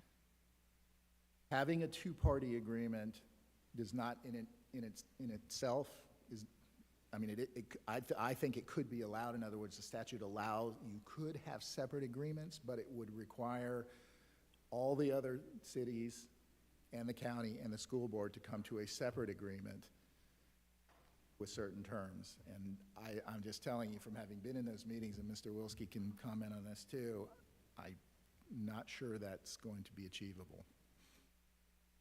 Did I hear you say, though, that the county has to be a part of that agreement too? So even if we were to go down that road, we would have to include them in that agreement? They would have to be a part of an agreement for concurrency. Okay. Okay? Not necessarily a party to the two-party agreement were we to go down that road, but they would have to be part of an agreement that establishes concurrency within the county, within Seminole County. So if we went to a two-party agreement, we would then have to have another agreement with the Seminole County BOCC for concurrency, and then an ILA with all the other Is that how I'm I understanding? mean, that is one scenario, right? Okay. Because, you know, if the other cities, theoretically, if they wanted agreements of their own and they wanted to start specifying their own concurrency service areas, we could theoretically end up with 7 agreements or 6 agreements, you know? Or if the county and the rest of the cities would agree to everything, you know, themselves, there could be one agreement with them, and there could be a 2-party agreement. I don't want to mislead that. I don't think we could do that. It could be done. It could be accomplished. But there, as Mr. Wilski will be able to discuss, we just don't believe there are benefits to doing that. And I'm not sure the cities are going to go along with that. You know, I don't know. I'm not going to speak for them, but. Well, I'm just going to add, just to rewind it a little back further, is that for us to even consider any of this, all the cities, the county, and us must terminate our current. Right. So there's a lot of steps that have to happen even before considering Right. on that part. Right. Okay. Yeah, and if I can add too, just regarding, you know, when we sent the letter to the City of Winter Springs city manager talking about, you know, again, students attending which schools and out-of-zone schools, and, you know, at the time, March 3rd, 2022, you know, we had about 5,500 students within the city limits of Winter Springs. And of that 5,500 students, around 1,200 of them were attending school out of zone. And at those out of zones, we're talking about half of them, close to half of them were, you know, charter schools, private schools.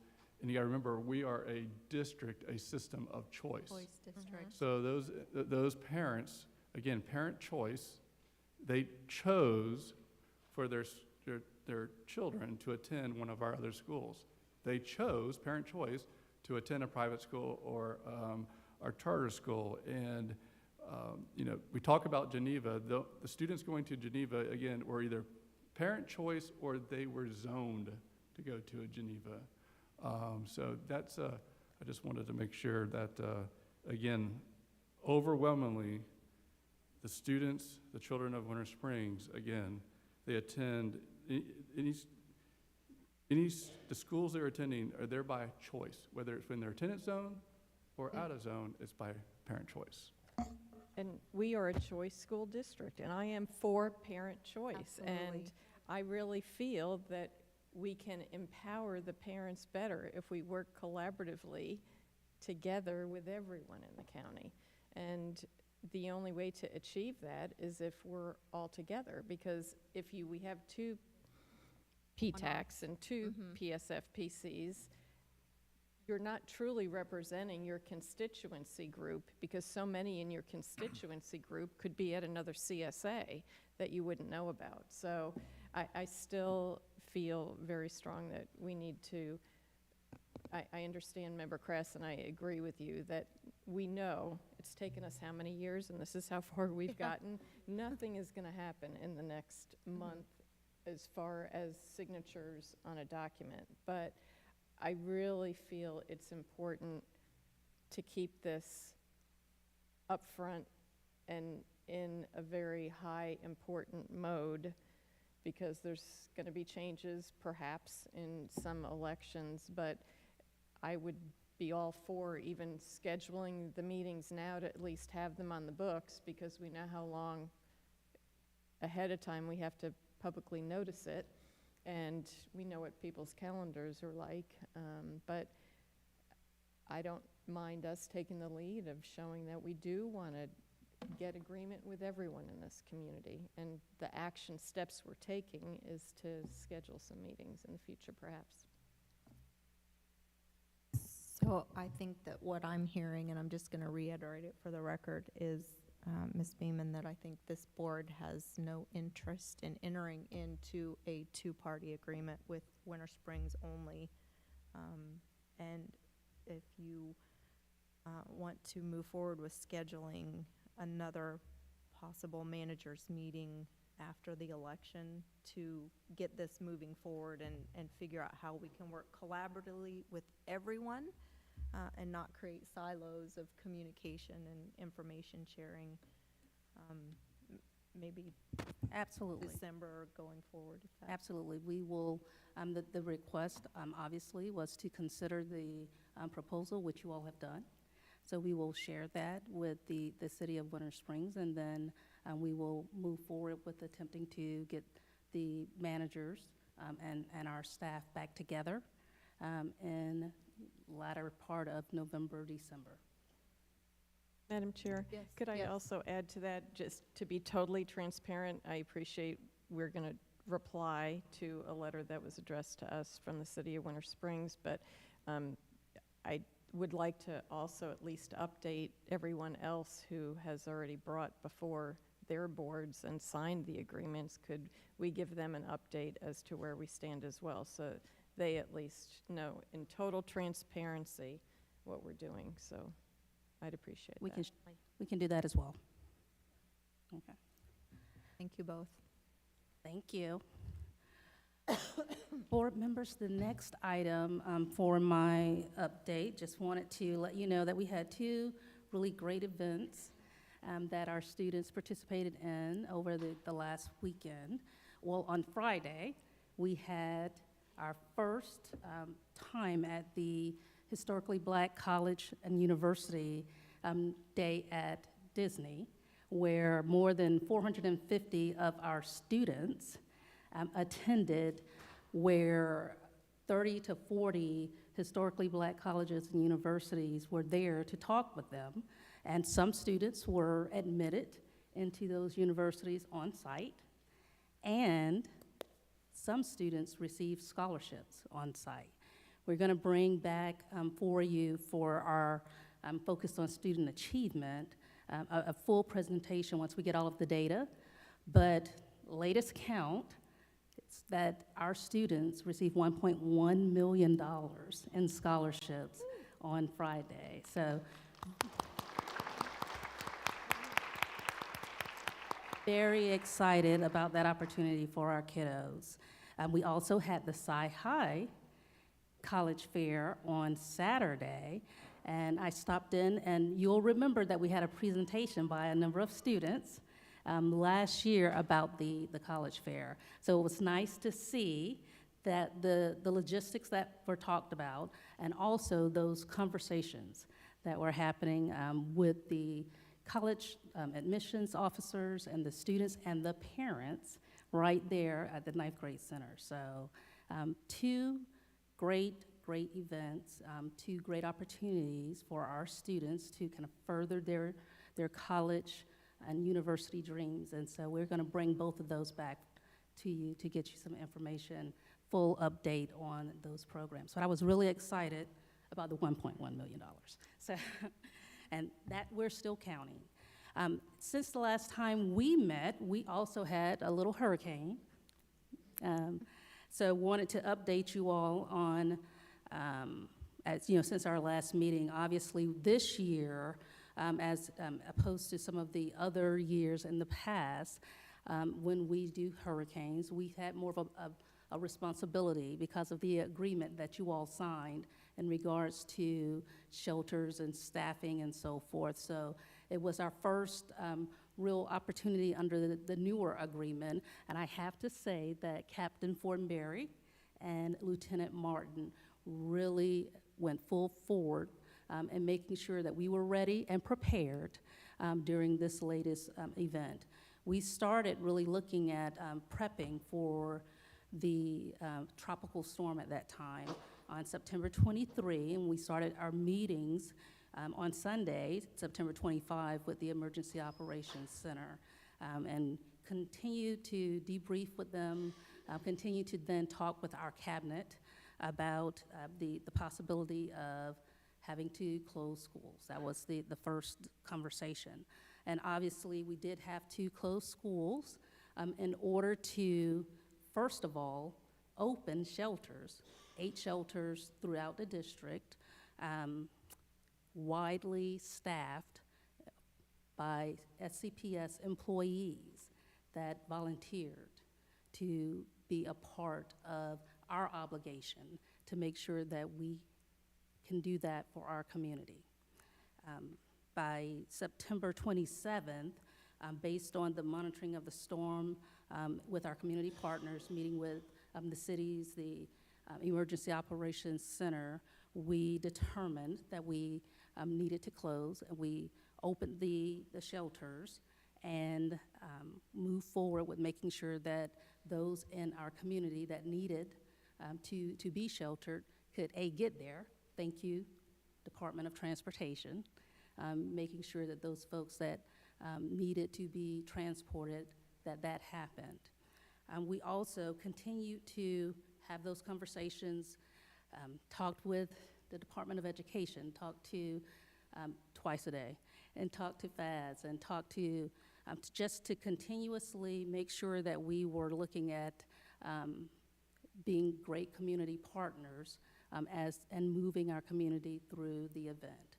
By the time that the storm kind of went on through, I will tell you that Mr. Burris participated in a call with our principals and kind of predicted probably the closest that we would be through the hurricane by Thursday. And I think that his prediction was correct. We were able to then start to prepare to close our shelters so that we can make sure that we could open schools as quickly, safely as possible. So obviously we were communicating with our families and staff as we were kind of moving through this process of closing, opening shelters, and then determining whether or not we could open schools safely on Monday. And once we were able to make that call, and I believe it may have been update number 7 that we sent out to the families and employees, we gave parents notice that we would be able to open on Monday. And as you know, your policy talks about closure of schools only when it's required. And our team worked tirelessly to make sure that it was safe, that our schools could function, and that we could get the vast majority of our students that we needed to get there, they could get there. And as I shared with you all in the communications that I had with you before I sent out the announcement that we would be able to reopen on Monday, we knew that there would be a number of employees that have been impacted that may not be able to be at school on Monday. We knew that there were a number of students that, because of the circumstances with their families' homes and so forth, may not be able to be to school on Monday. But based on the information that we had, felt the vast majority of our district would be able to be at school on Monday, and because the safety of the students and the employees did not prohibit, the policy says required. We went ahead and opened those schools, and our kiddos came, 91% attendance on Monday. Staff, a lot of our staff, we knew that they would have to, maybe take a personal day, but I will tell you, we had average staff show up, average number as far as absences. We had just as many teachers on Monday as we had 2 Mondays before show up. We had just as many staff as a whole as far as absentee as what was typically looking at like 3 Mondays before, within that range. So, and we got back to as normal as possible as we could under the circumstances on Monday. I will share with you that we are still in the process of hearing from some of our students that were impacted, and Ms. Elwood is assisting. We are still hearing from some employees that were impacted, and Ms. Elwood is assisting. We are sharing information, and hope Jean is able to, You will see, moving out in the next day or two on the foundation's website, an opportunity for our community to donate for us to assist our employees that are impacted and moving forward. So we have had a very different last couple of weeks, but we are in a place where we are moving forward and helping those that were most impacted to move forward. I will also share with you that I communicated fairly early, I think, that our makeup days would be the 3 makeup days that were in your calendar and approved as student makeup days. And so we plan for this. Hurricanes, unfortunately, we know that they're going to happen in Florida. I was thinking back, I think I interviewed for my first position with the district in a different building because the top of this building had been ripped off in Charlie. So we've done this, we plan for this, and you all plan for student makeup days in all of your calendars. And then you plan for the order in which they would be made up. And so that was already out there 2 years in advance for parents to see. We also plan for employee makeup days in the event that we have to make up student days because of inclement weather. That has been out on the Insider for all of our employees and the order in which they would be taken since June. So a lot of the things that have happened have been able to happen because we planned for it. And thankfully, this team, they were ready to implement and work with our community partners to safely get our community through in the way that we have promised in our agreements, and then get our schools back open for our students to be there. So that is my update on Hurricane Ian. Thank you. That's a great update. I'm glad to hear the foundation is doing something. 'Cause that was one of my questions, is what can we do to help? Because I know we have at least one principal who can't even get out of her house.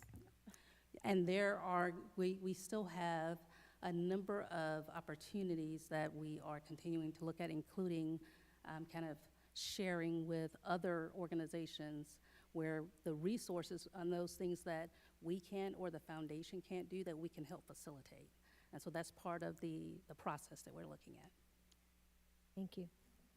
I will share. I talked to Alan Harris and Sheriff Lima kind of the weekend before we open up schools, and they both said, you know, during any kind of emergency training that we have gone through to train, opening schools is one of the first priorities to help give kids some normalcy, as much normalcy as possible, and help alleviate parents or the caregivers while the kids are at school to do what they need to do to kind of get their affairs in order. So that gave me a lot of comfort, you know, knowing that we're back in helping kids have some normalcy wherever we can find that these days. Okay, any questions? Okay. We are at board committee updates. Member Kraus? Thank you. I would just like to tag on to what the superintendent mentioned, because I was very leery of asking our staff and students to go back on Monday. And when we had a conversation, and she explained, first of all, that that we could do it safely, number one, that all avenues have been checked, passageways have been adjusted for our bus routes, and so forth, and that we needed the kids to be back to normal, and that for many of these students, we are their source of meals. As part of their education, we are their source of meals, and that perhaps they were struggling, and the repairs that are going to need throughout our community are not going to happen by Monday or Tuesday. It's going to be months and months.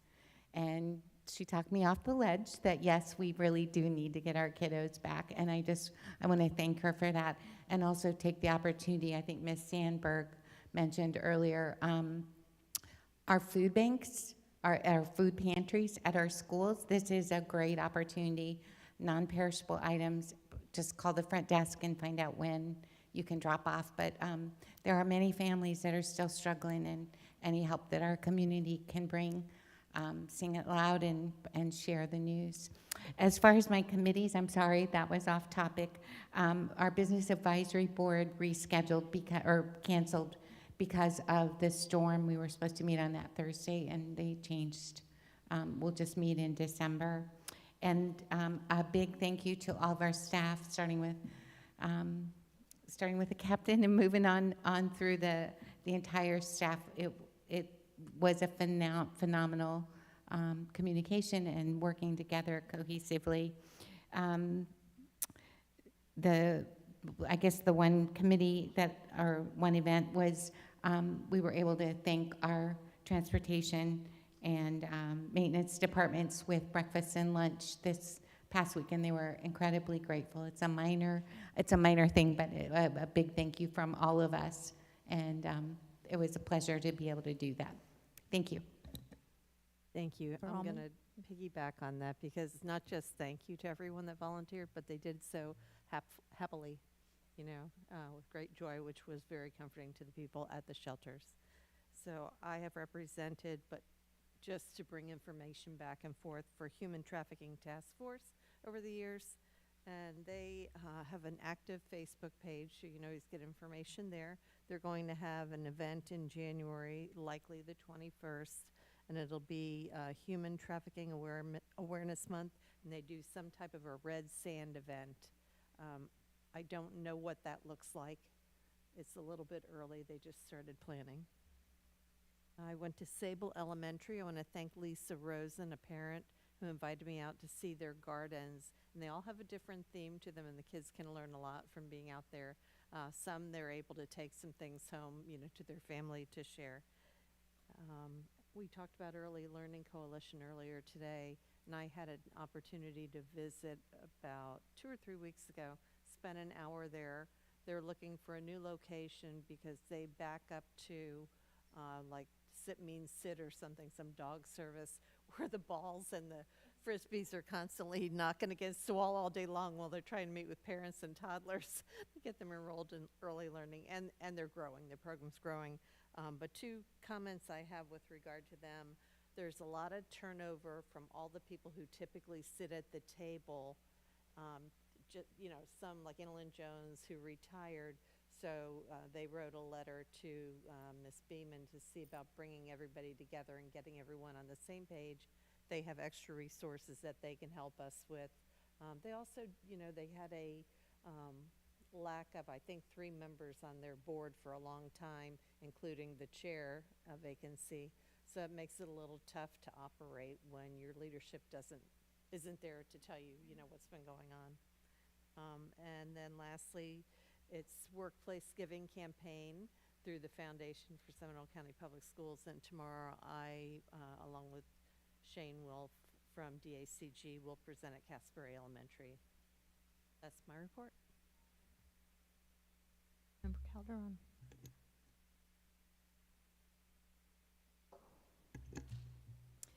First, I want to say a big shout-out congratulations to Mr. Moy, who received a $50,000 check for his excellent vocational training over at Lyman High School from Harbor Freight Tools. I know many of us attended that celebration, and that will be split between the school and himself. And I know the children will benefit greatly in the future, because tonight we honored a lot of the kiddos that are on the track to go to college and universities, but we want to make sure that all of our students are successful no matter what pathway they take, and that's a great pathway for them. I also represented the board at our SHAC committee meeting, and we had a presentation from the Epilepsy Foundation, and they have offered their services to train any of our nurses or teachers and have a great collaborative relationship with us. And additionally, Seminole County government has offered to wrap some of our cars, if we choose to do so, with the One Pill Can Kill campaign. We all know what dire opportunities we're going through in this country right now with the drugs and addiction, and the sheriff's office have wrapped some of their cars, and so that might be an option for us to look at in the future too. It is great to get back out into the schools for normalcy and watch golf tournaments and other things, but the students and teachers and staff haven't missed a beat. But I do want to say thank you from the bottom of our hearts for all of our shelter workers and managers and organizers. Quite frankly, like you said, when you walked in there, you really felt you were in a hotel. I mean, I think there were some residents that didn't want to leave.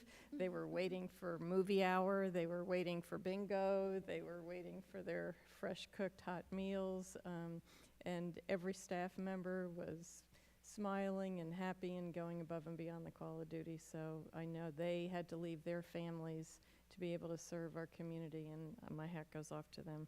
And thank you to the community, have so graciously donated for our families in need, our students in need, our staff in need, and through whether it be the foundation or our food pantries. That's really a way that, another step that we can take to come together as a community. So thank you. That concludes my report. I'll start off with the zoo. Right now, still, the roads are impassable to get to the zoo. Sadly, you know, it's right off of 46A, and the water, it crested yesterday, I believe. So it is quite a mess. However, all our animals and staff are safe.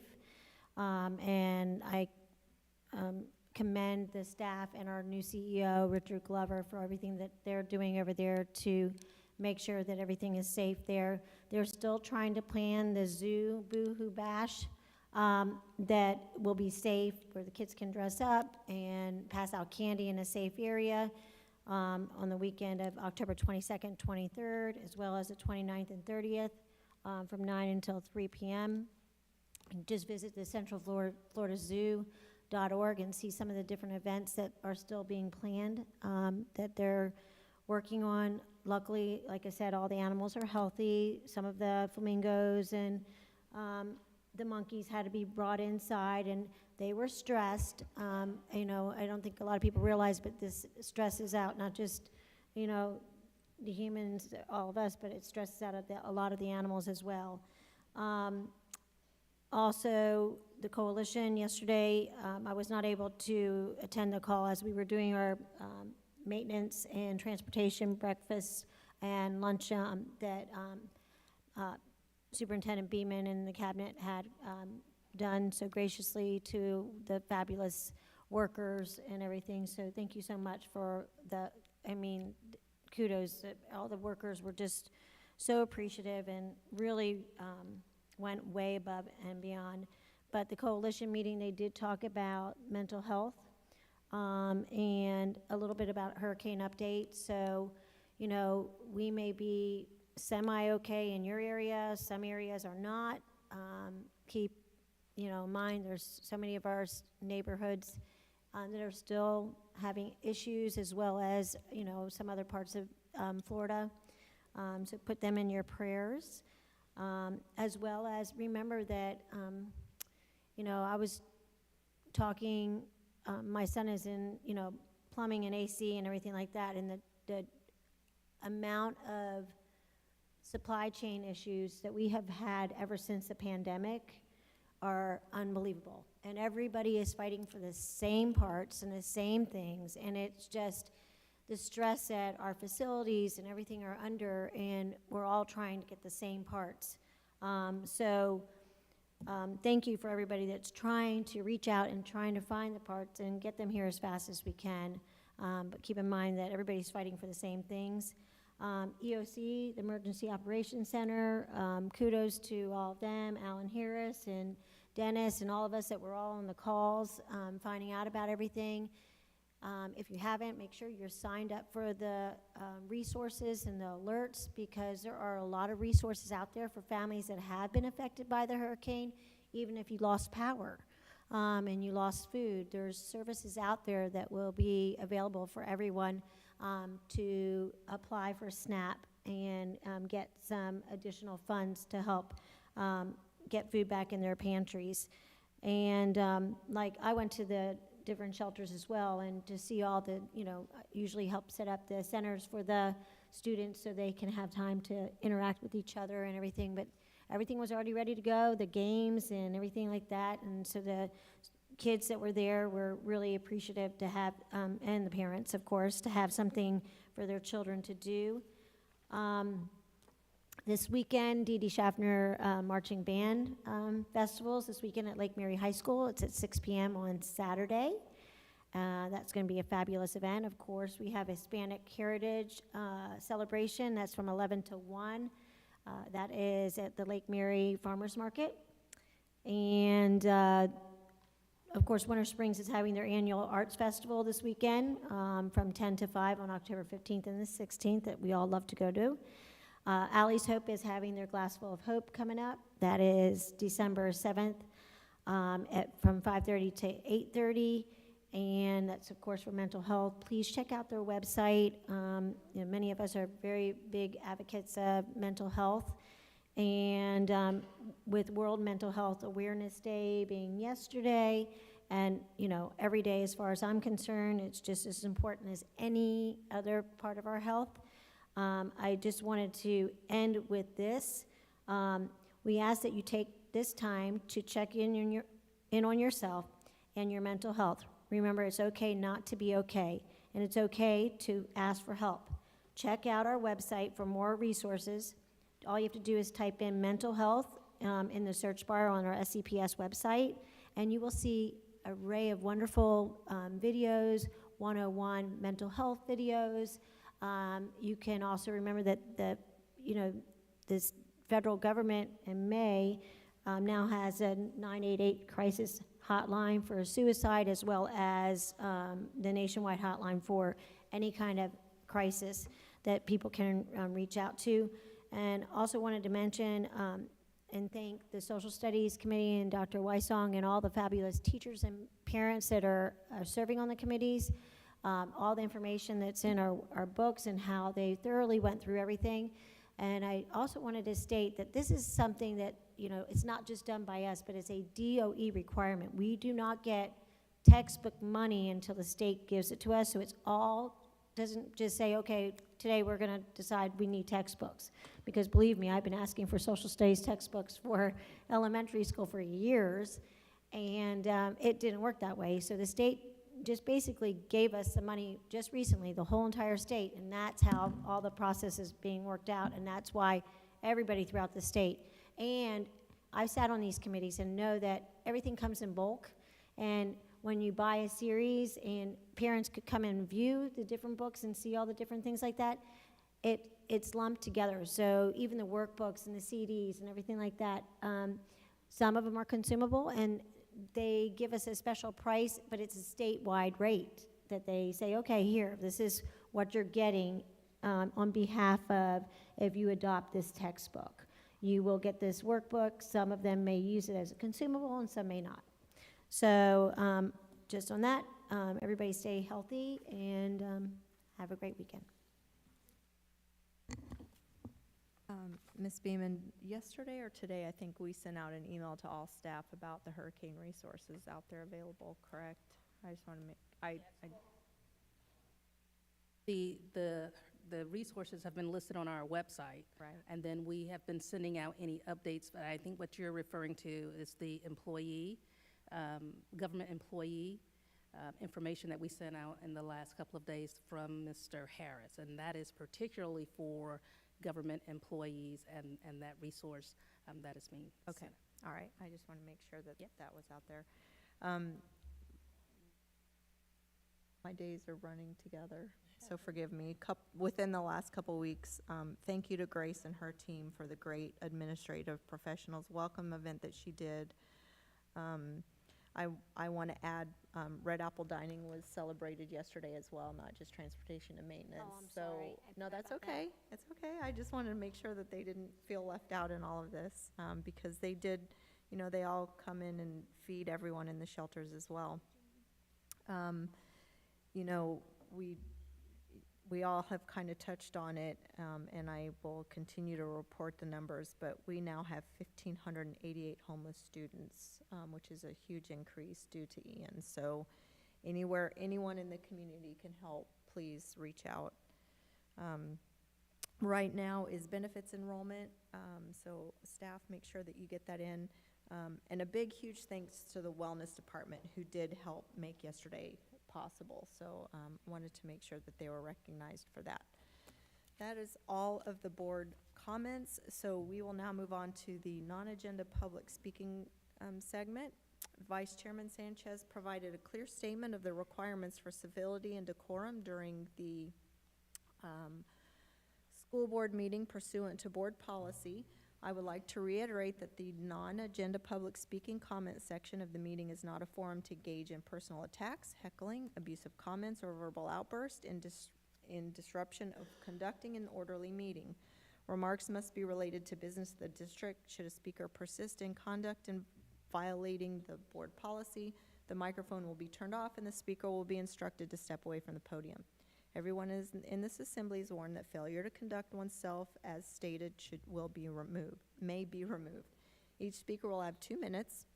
If you have additional information outside of that time, you may provide the information to the board clerk for distribution to the board members. Our first speaker is Robin Dellinger, followed by Nancy McCord, followed by Steve Ratcliffe. Good evening, board members and Superintendent Beeman. My name is Robin Dellinger. I live at 1445 North Ridge Drive in Longwood, and I recently retired after 34 years in Seminole. During that time, I served either as a principal or supported schools as an assistant superintendent during our not infrequent hurricanes. I won't reiterate everything that's already been said about the hurricane and the follow-up, except to say that most people don't realize that it's our employees, our principals, that operate these shelters at great personal sacrifice. They often leave their families at home or they bring them with them to the shelters. In my opinion, these people are unsung heroes. They do what they do out of compassion and dedication to their schools, for their schools, their students, and their families. I share my thoughts this evening about this because, and with all due respect, it concerns me deeply that School Board Chairman Ms. Pinnock stated on October 2nd in a letter posted on Facebook, what I do know is that communication could have been more compassionate and transparent so that you could be at ease in your decision-making process. I can tell you from personal experience that every district and school leader and employee that read those words would be disheartened. Rather than write a unifying, uplifting message that expressed appreciation for all the tremendous work of district personnel at all levels during a historic hurricane, our school board chair chose instead to express disappointment and to invite division. I find it ironic that Ms. Pinnock speaks to the need to build a positive culture, yet frequently through her words and actions does exactly the opposite. In his book, Good to Great, Jim Collins describes the actions of those that lead their organizations to high levels of performance, like our A-rated school district, as level 5 leaders. Those individuals look out the window to attribute success to factors other than themselves. When things don't go well, they look in the mirror and blame themselves, taking full responsibility. With respect, I suggest it would be gratifying if our school board chairman would look in the mirror. Thank you.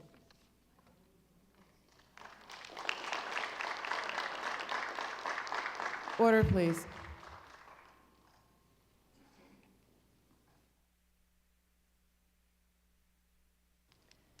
Hello, my name is Nancy McCord, and I never thought I would be standing before you speaking.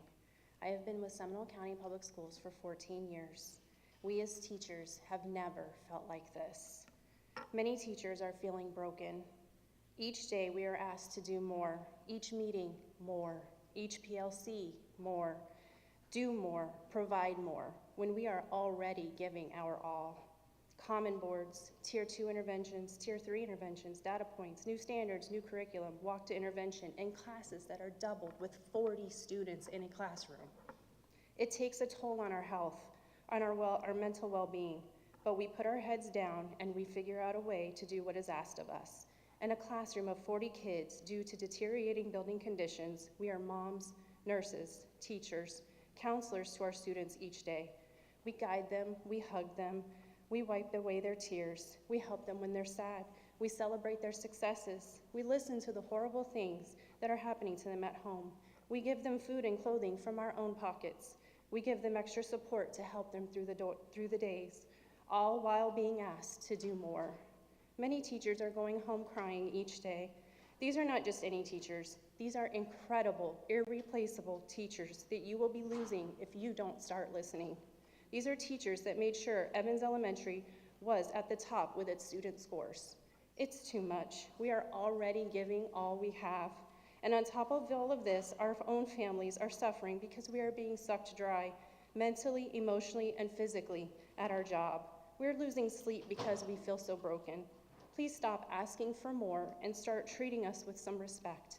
Please listen to us and show us that we matter, because right now we don't feel like we do, and we are at our breaking point. Thank you. Order. Order, please.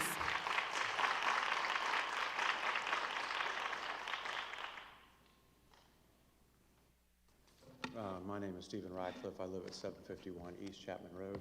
I have one child that's graduated from Evans Elementary and one currently going there. Both of them have attended school there in what's called the portable units, or the concretables. I learned a couple weeks ago that through an email that the students would be relocated out of the portables and into the main building due to air conditioning issues or supply chain issues. And the more I've learned or heard from people, it's not necessarily the air conditioners, because when I stopped by there today, all the air conditioners are running perfectly good. But I have noticed that people have told me that the humidity levels are very high in there, and I've been told that new air conditioners have been ordered for the portables. So I question that, because when I stopped by there this evening, all the air conditioners are running really good. And then I noticed when I looked really closer that all the fresh air returns on the air conditioners have been taped off. So it's just, you got to suspect something at that point. The condensates are dripping out on the ground and underneath the portables. The window frames to the buildings have been caulked multiple times, not just once, but multiple over the years. The window glass to the frames has been caulked multiple times. And then there's still now apparent holes that are open in the window frames. The weep holes at the bottom of the frames are also plugged up. So with all that, a conclusion is going to be, and I have considerable experience with development, real estate, building, owning properties, that underneath each one of those windows in those portables, I guarantee you there's mold. I guarantee you there's high moisture contents. And my question is, has a third-party mold detector or company gone out there and actually been contracted to test that? And then also the teachers have told me that water is coming up through the floor. I got to hurry up. Multiple ground drains are installed. You can see if you go out to the site, multiple ground drains have been installed, and to divert water. The concretables are actually sitting on the ground. So every time the ground gets wet, all the moisture comes up through it. If you reach your hand underneath the concretable, which there's very little space, it's soaking wet underneath there. A week after the storm, it's still soaking wet underneath the concretable. So all that moisture right now is just rising up into the concretable. So they've ordered all these new air conditioners, and I believe the air conditioners will do no good at all inside these portables. I guarantee there's something else going on with these portables to have the humidity levels of 60% inside the portables. So we really need to look at, instead of spending that kind of money on that, really look at a mold detection company and to go out there and really check these things before you put students back in there. After I walked around those portables, you can feel and you can almost smell the mildew coming out from underneath the portables. And I welcome any one of y'all to go to that site, because if you looked at the condition of them, you'd be in shock at what you're actually putting the students into. Thank you. Order. Order. Allow the chairman to speak. Amanda Smith, followed by Kristen Bear, followed by Mary Rhodes.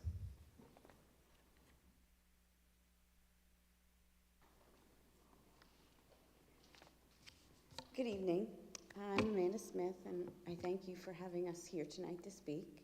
It's hard for me to even believe I'm here standing speaking about this.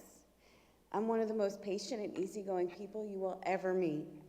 And it's my 23rd year of teaching. It's my 15th year at Evans.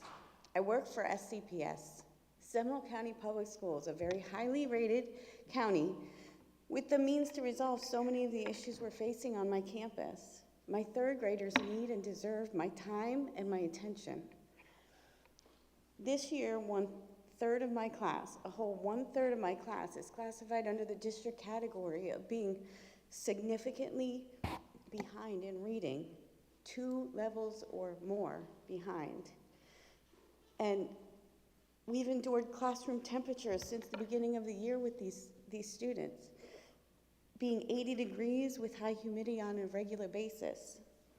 These kiddos are distracted by all the workers coming in and troubleshooting solutions. On one occasion, I was actually told, hey, it feels pretty good in here by a worker. You know, of course, because you're working outside, but it made me feel guilty that I was actually reporting this. I shouldn't feel guilty about that. Again, I work for SCPS. These things should not repeatedly happen. When they do happen, I shouldn't feel ashamed. I'm not asking for 5-star accommodations, just up to regulation. I've been in the concretables for about 10 years now and have had 3 different classrooms out there. There have been snakes, lots of other concerns, water spots, your ceiling tiles having water spots, cockroaches, flooded bathrooms, filthy air filters, many headaches, literal headaches, and the latest additions of the giant dehumidifier and the portable air units. It's been very distracting, and now we're having 40 kids in one classroom. These students aren't getting my best, nor are they able to give me their best. And so I ask you, will our students make 1 year's growth in 1 year's time? Thank you. Order.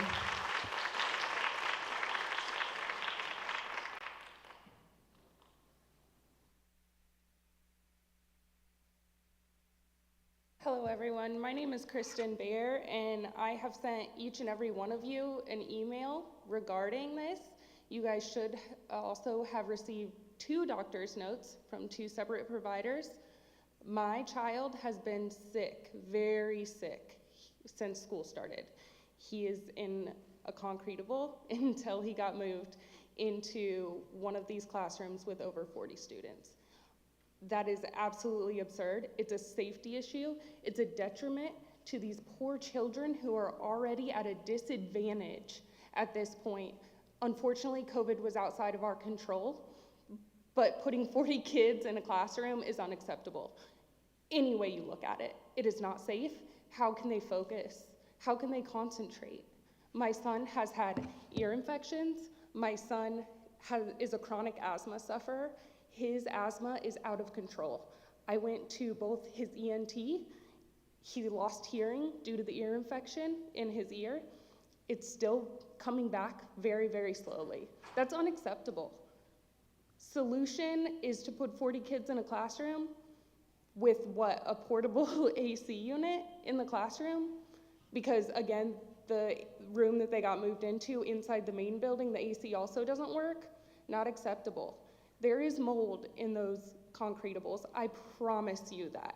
My child was healthy all summer. He was healthy all year last year. And this year, his health has taken a toll on all of us. It is not fair. He has missed over 7 days of school, and that does not include the time he is missing because I'm having to check him out of school because he can't breathe. He's coughing. He's dizzy from the ear infection. What am I supposed to do at this point? My son's education is suffering, so I guarantee you he's not the only child. You guys really, really, really, we need to do something. Our kids deserve better. Our teachers deserve better. We're at a time of a critical shortage of teachers, and this is how we treat them, to put 40 kids in a classroom or put them in moldy concretables. I don't think it's acceptable. We need a better solution. Order.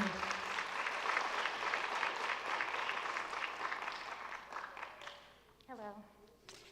My name is Mary Rhodes, and I've been at Evans Elementary since 2003. I've watched the concretables be brought in, assembled, and utilized for almost the 15 years they've been on campus. It was a welcome sight when they were delivered after having so many portables on campus. Like all things, time goes by and items need to be repaired and replaced.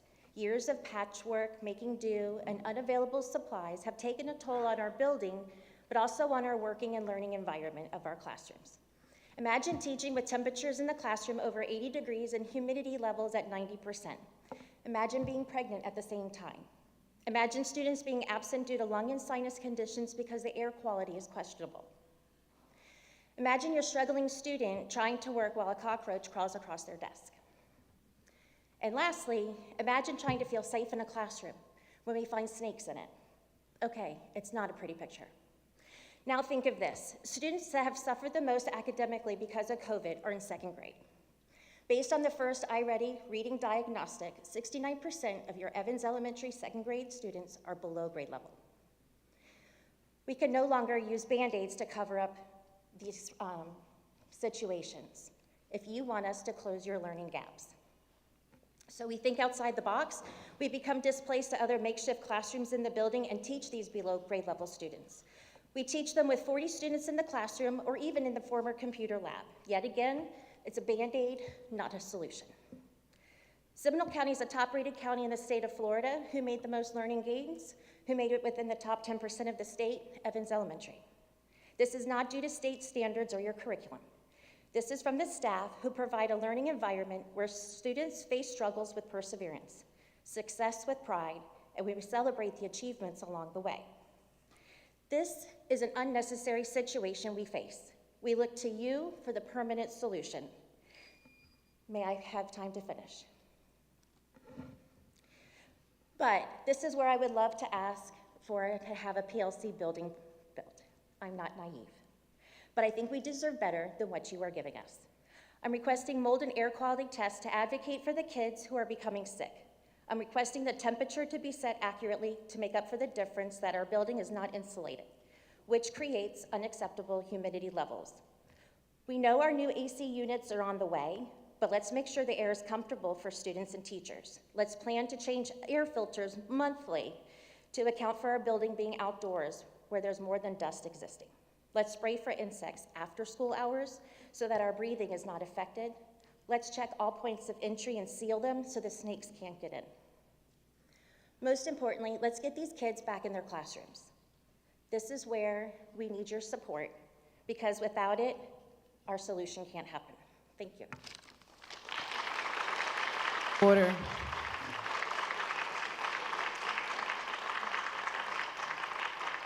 Order, please. Scott McCord, followed by Joy Avilés, followed by Judy Ying.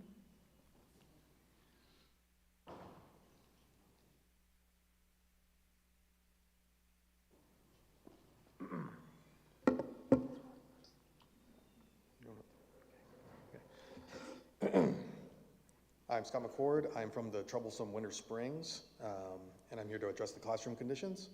Please forgive me for reading my notes from my phone. I sent our home printer to our school with my wife because she does not have the resources to run all the tests and worksheets her students need at school. My daughter Kinley was born at 27 weeks. I sat by her side for months as she fought for her life in the NICU. Picture my little girl at just over 2 pounds on a ventilator. I entrusted you all with the health and safety of this little girl when I sent her to Evans Elementary to learn, socialize, and continue to grow. But after 2 great years, she now comes home from school complaining her chest hurts when she breathes. Her pulmonologist says we must increase her medication to protect her. Protect her from what? Protect her from the classroom at Evans Elementary that you have allowed to deteriorate. Air conditioning broken for months and humidity that is out of control, surely leading to the growth of mold. Do not wave your hands and blame these conditions simply on supply chain issues. This did not happen overnight. This is not like the hurricane. Ms. Beeman and school board members, please take responsibility for your own poor planning and general neglect of the students and teachers of Evans Elementary. Thank you. Order.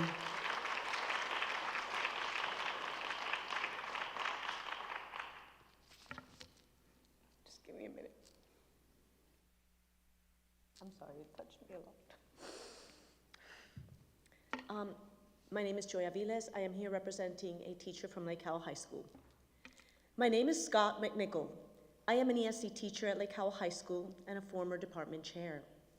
First, I would like to express my respect for the board and my administration.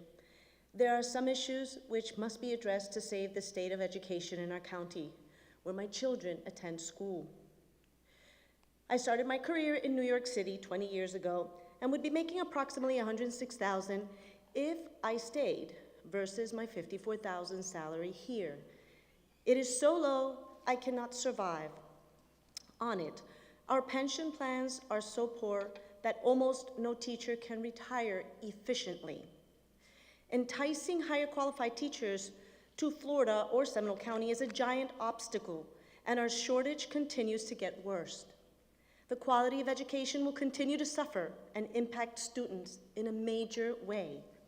Florida education is flawed, yet Seminole County is flawed at a higher level than the state.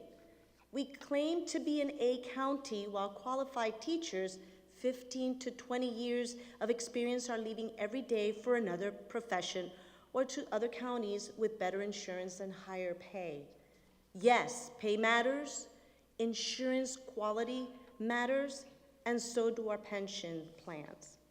Even a few $1,000s with the current out-of-control inflation would be a help, yet the county, which has millions in surplus, is fighting the very people that make it run. You have the money, use it to make your teachers happy. We are not paid equally or higher than the surrounding counties. We claim to be an A county, the best, yet we pay our teachers the lowest salary of surrounding and competing counties. The conditions are the same. Our allocations in ESC have been cut year after year. We are at a bare minimum. May I continue? How much more do you have? Another few seconds. Okay. My house was flooded. I was at home working, my hands to the bone, literally. I would probably spend $20,000 to fix my house, and it seems that no one in my county cares. Instead, SCPS sends a survey while we have no power and our houses are flooded. What? The fact that you even think about giving the days to the people who need it is sad, just heartbreaking. Where is the support? You have failed us teachers. Pay us and do the right thing or lose us. Adjust our salaries and pour insurance simply out of respect for the people that are in the front lines doing the tough, everyday job. After Ian, no one of the upper echelon of the county asked, how are we doing? How is your family? Or is your home okay? No one other than the fellow teachers. Instead of very impersonal and rigid email, my county takes my personal days away. There is a mass exodus for USPS, for the education, SPS. SCPS is not exempt. My exit strategy has begun. Education is at a point of potentially failing in Florida due to the salary, insurance, and pensions. I pray people in charge wake up before we all leave, and you are left with an impossible scenario. Thank you for your time. Order.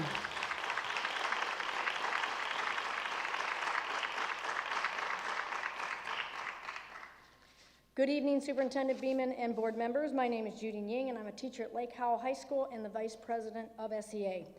I speak tonight on behalf of many of my colleagues in regard to the hurricane makeup non-student attendance days being required by the district. Additional information today may allow us to work from home, but that does not solve the problem. We understand this is in our teacher contract. What you may not know is that we tried to have it removed last year. In bargaining, we were shot down. We gave many reasons for not wanting to go into the schools during our planned holiday breaks. We were being asked to put in hours just to put in hours. We asked, do you believe we work 7 hours a day, 5 days a week only? Do you really believe we don't work during dinner time or after the kids go to bed? How about Saturdays and Sundays? The reply was, of course we know you all work these extra hours, but our hands are tied. It is the law that says we cannot pay you if you do not work. I asked for the statute, and it was cited, statute 1011.60.3.c. I'll say that again, 1011.60.3.c. Here's what the statute says. No salary payment shall be made to any employee in advance of service being rendered. No salary payment shall be paid to any employee in advance of service being rendered. How can this be interpreted as we cannot pay you unless you work your hours? We get paid for holidays. We don't work those days. This is a Seminole County School Board decision. This is not the law. No other district, to my knowledge, does this. In 2004, Volusia County was closed for 10 days. Never did I have to show up without students to make up those days. This year, Osceola County closed down for 5 days, and they made it clear that no student or teacher would have to make up those days. Funny how the law would just be for Seminole County only. This has created an unnecessary disunity between teachers and the district. And as everyone's saying, teachers are leaving. They're leaving like I've never seen in 25 years. As I have asked you all many times, what is your plan to retain and recruit teachers? This cannot be a part of it.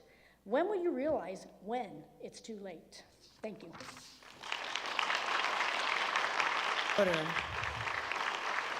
Order to allow the chairman to speak. Ashley Pittman, followed by Kenneth Bentley, followed by Nina Sandberg.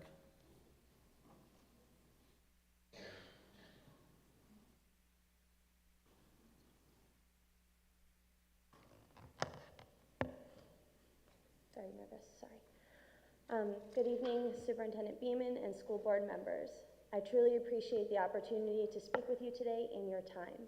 I'm here today because I think it's important for an organization to know how its decisions are affecting the people within.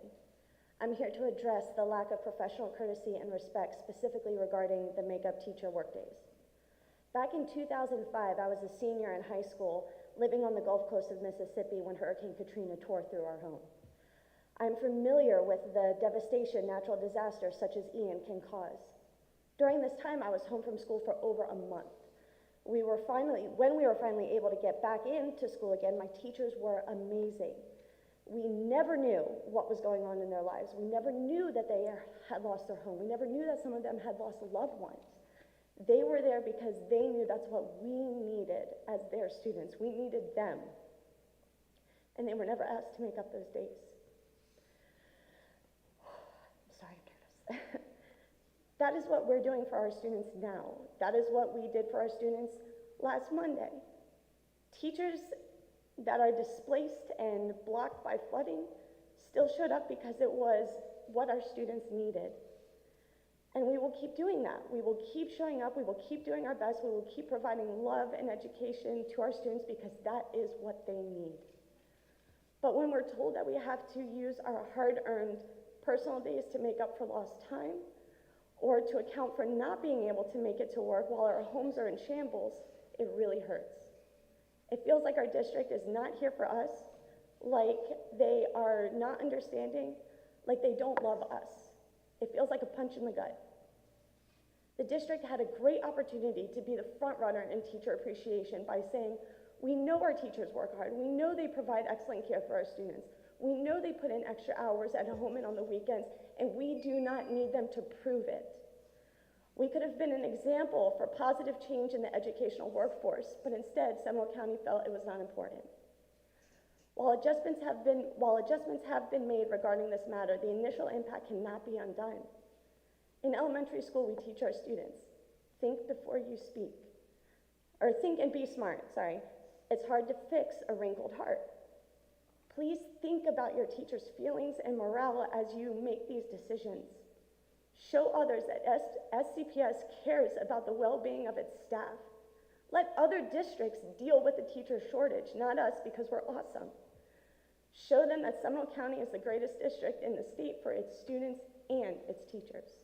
Thank you. Order.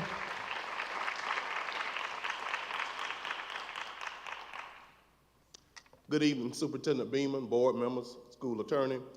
I want to come on behalf of the community of Goldsboro, Georgetown, Midway, and Boogertown and say thank you. You all did something last Friday that we've done it before at the Civic Center with Infinite Scholars, but we've never put the kids on a bus and took them to an experience that you did. It's the talk of the town. Everybody's talking about how you took those students over to Disney. And when you say you took them over to Disney, you'll be surprised at the kids that have never been to Disney. You just assume that everybody's been to Disney World. They've been in Seminole County. But they were glad to go to Disney. They were glad to be a part of that HBCU college fair, and they're talking about it everywhere. They're talking about it in the churches. They're talking about it at community meetings and also at organizations. We want to thank you for being a stakeholder and a community partner. It was a day off from school. We were kind of worried would the kids show up, but they showed up. And the thing about it, Ms. Beeman, they showed out and they got over there and they didn't show out. They just showed up. And we also want to thank Mr. Whitesong. Stand, Mr. Whitesong, Dr. Whitesong. He's at every community event that we do. I don't know if he's scared of me or Dr. Williams, but he has perfect attendance. Ms. Faison, wave your hand. Dr. Faison, wave your hand. Always present. Where's Mr. Rice? We give him a hard time, but he still show up. What we want to do is say thank you. We know the hard job that you have, but we also have to tell other things that you do. You go beyond the call of duty when he's trying to get the community together. Once again, thank you for last Friday. Thank you, and continue to build relationships. That's the key. You have to build relationships, and you keep putting good-looking people like that in the community. Thank you. Order.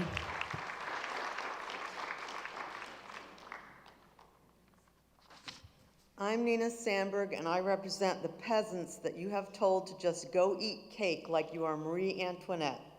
You need to restore non-agenda public comment time to 3 minutes immediately. You need to vote to do this tonight, as you had no business taking non-agenda public comment time away from the peasants who you work for. They pay your salary and they voted you into office. You have betrayed their trust and you have given them your middle finger. Employees, parents, and students do not review your hundreds of pages of agenda packets to pick something to talk about when they come to the public board meetings. They come to the meetings because they have a school-related problem that you need to fix that is not necessarily in your agenda packet.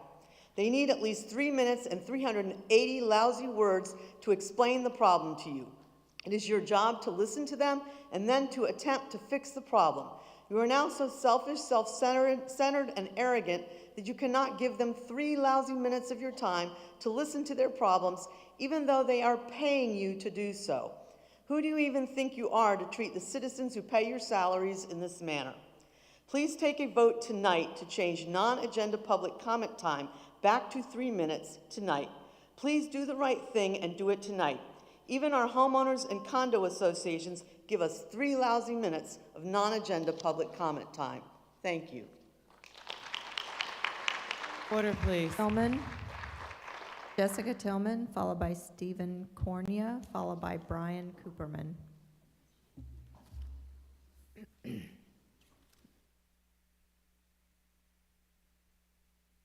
Good evening. My name is Jessica Tillman. I'm a Longwood resident.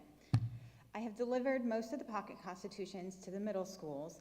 I cannot tell you how much the teachers and staff really appreciated this donation. It's fantastic, and thank you for approving the donation. Changes to the public participation policy, policy 0169.1, have I not said it enough? Limited non-agenda items to 2 minutes instead of 3 is not okay. Who made this call? It was decided in the workshop that the large majority of you said 3 minutes was okay. So why would 3 minutes not be chosen? 3 minutes is what your community has spoken up at previous meetings, telling you it should be. So why ignore that as well? Seminole County is now cutting short 33% of public comment that is important to these community members. One of the changes to the Comprehensive Health Education Policy, Policy 2417, is very concerning as well. In the statute 1003.42, it refers to reproductive health. Why would the district change that to human sexuality? Why is this change necessary, and why is this board okay with it? Even in Dr. Wysong's presentation tonight said nothing about human sexuality, so why does your policy? I also hope the district can find a way to help teachers and staff not have to use PTO if they were unable to come to work on last Monday after the hurricane. Teachers and staff should not have to worry about their income when dealing with a natural disaster. I hope we are also looking at keeping as many displaced students to be able to stay in their zone schools where some of them will be displaced for a year or more. I'm also curious why the district announced makeup days in the same announcement of school closures. In my 9 years in the district, we have never made up the first storm days. It's usually forgiven, and if multiple storms occurs, then makeup days happen. So going into a major hurricane, you have also added concerns about interfering with family vacation and holidays. Reopening on Monday when other districts erred on an extra day or two. Was opening on Monday the right call? That's not for me to say, but SCPS now looks like they were more concerned with dollars than the health and safety of teachers and staff. The compassion from the district is very lacking. Thank you. Order.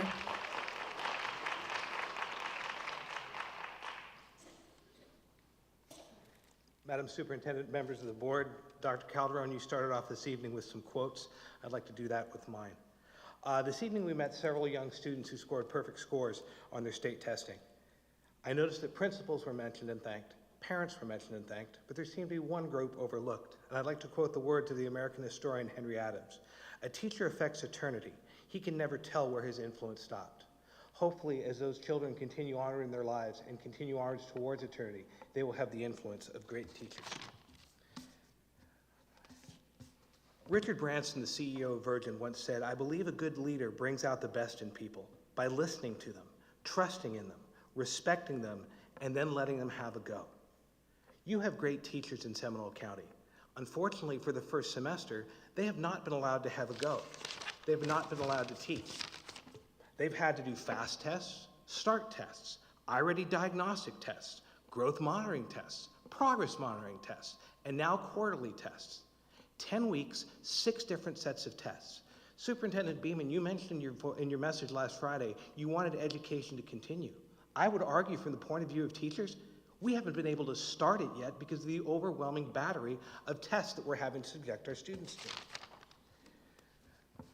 Mustafa Kemal Ataturk, the first president of the Republic of Turkey, once said, "A good teacher is like a candle. It consumes itself to light the way for others." That is what your teachers are doing. They are consuming themselves. They are burning themselves out so that they can light the way for their students. That is not a way to continue. But they put their heads down, they stay quiet, and they teach. As leaders, the biggest concern of an organization should be when the most passionate people within that organization become quiet. That's Tim McClure, the former Archbishop of Bristol in England. Teachers are becoming quiet, whether it be because they don't see the point in speaking up or whether they are afraid to. And more teachers are leaving the profession.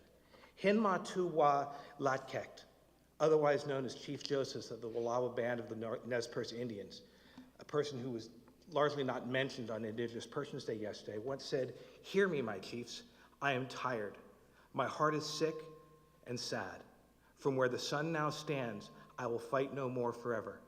Since the start of last school year, over 600 professional educators have made the decision that they will fight no more forever. They have left the profession in Seminole County, including 80 this year. More than 55% of teachers nationwide are considering leaving the profession early before they would otherwise do. You are the leaders of Seminole County. You must remember this, because remember, as Congressman Bob Russell from Colorado once said, "A leader without followers is just a guy taking a walk." Order. Order, please. Good evening. My name is Brian Koopman. I live in Longwood, and I'm a teacher and band director in Seminole County. That's why I'm dressed like this. I came here directly from our marching band rehearsal. I'm here tonight because I'm very frustrated and very upset with the bargaining between the district and SEA. Meeting after meeting, the district has told SEA there's just no money left in the budget for salary increases or performance pay. However, according to its own budget, there is $18 million allocated towards salary increases. The district package is proposing $10 million. Why is Seminole County not willing to spend the money already allocated towards teachers who have high-performing teachers? If that money has been reallocated, what is the district not planning for that forces teacher compensation to be depleted? Additionally, each year, state requires that school districts maintain 3% of reserves for its budget.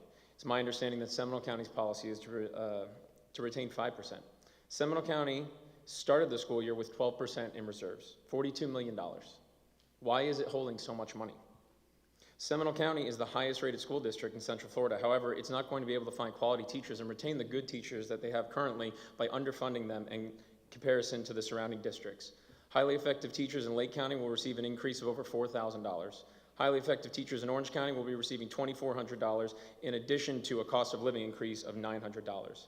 SCPS has come back repeatedly with a cost of living increase of roughly $600. When combined with performance pay, SCPS is still at lower levels in these districts without their cost of living increases. In addition to salaries, I'm concerned with supplements. I'm a band director.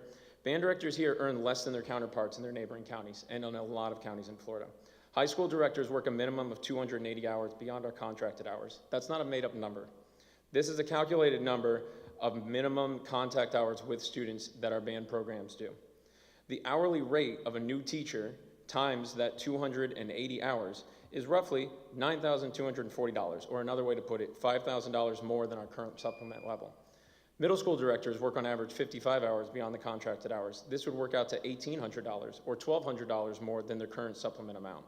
This isn't planning, grading, traveling in our own cars to events like All-State, All-County, or concerts. These are hours spent supervising, teaching, and performing. In the past 5 years, we've had new middle school directors in half of our middle schools. Some schools have had multiple directors, 11 new directors in total. Some left for better paying districts, others left for better paying jobs. It was mentioned, in addition to that, it was mentioned that the calendar had the hurricane makeup work days on it. The calendar posted in February right now on the Insider do not show these days. The calendar that is available on October 5th now lists them. There is no way that we can see the June calendar. It's just another way that we feel unsupported. SCPS was once a place that band directors stayed until retirement. It was a place that teachers worked until retirement. I fear for our students and the suffering that they will have with the revolving door that the district is creating with its lack of support of its teachers in both compensation and just compassion. Order.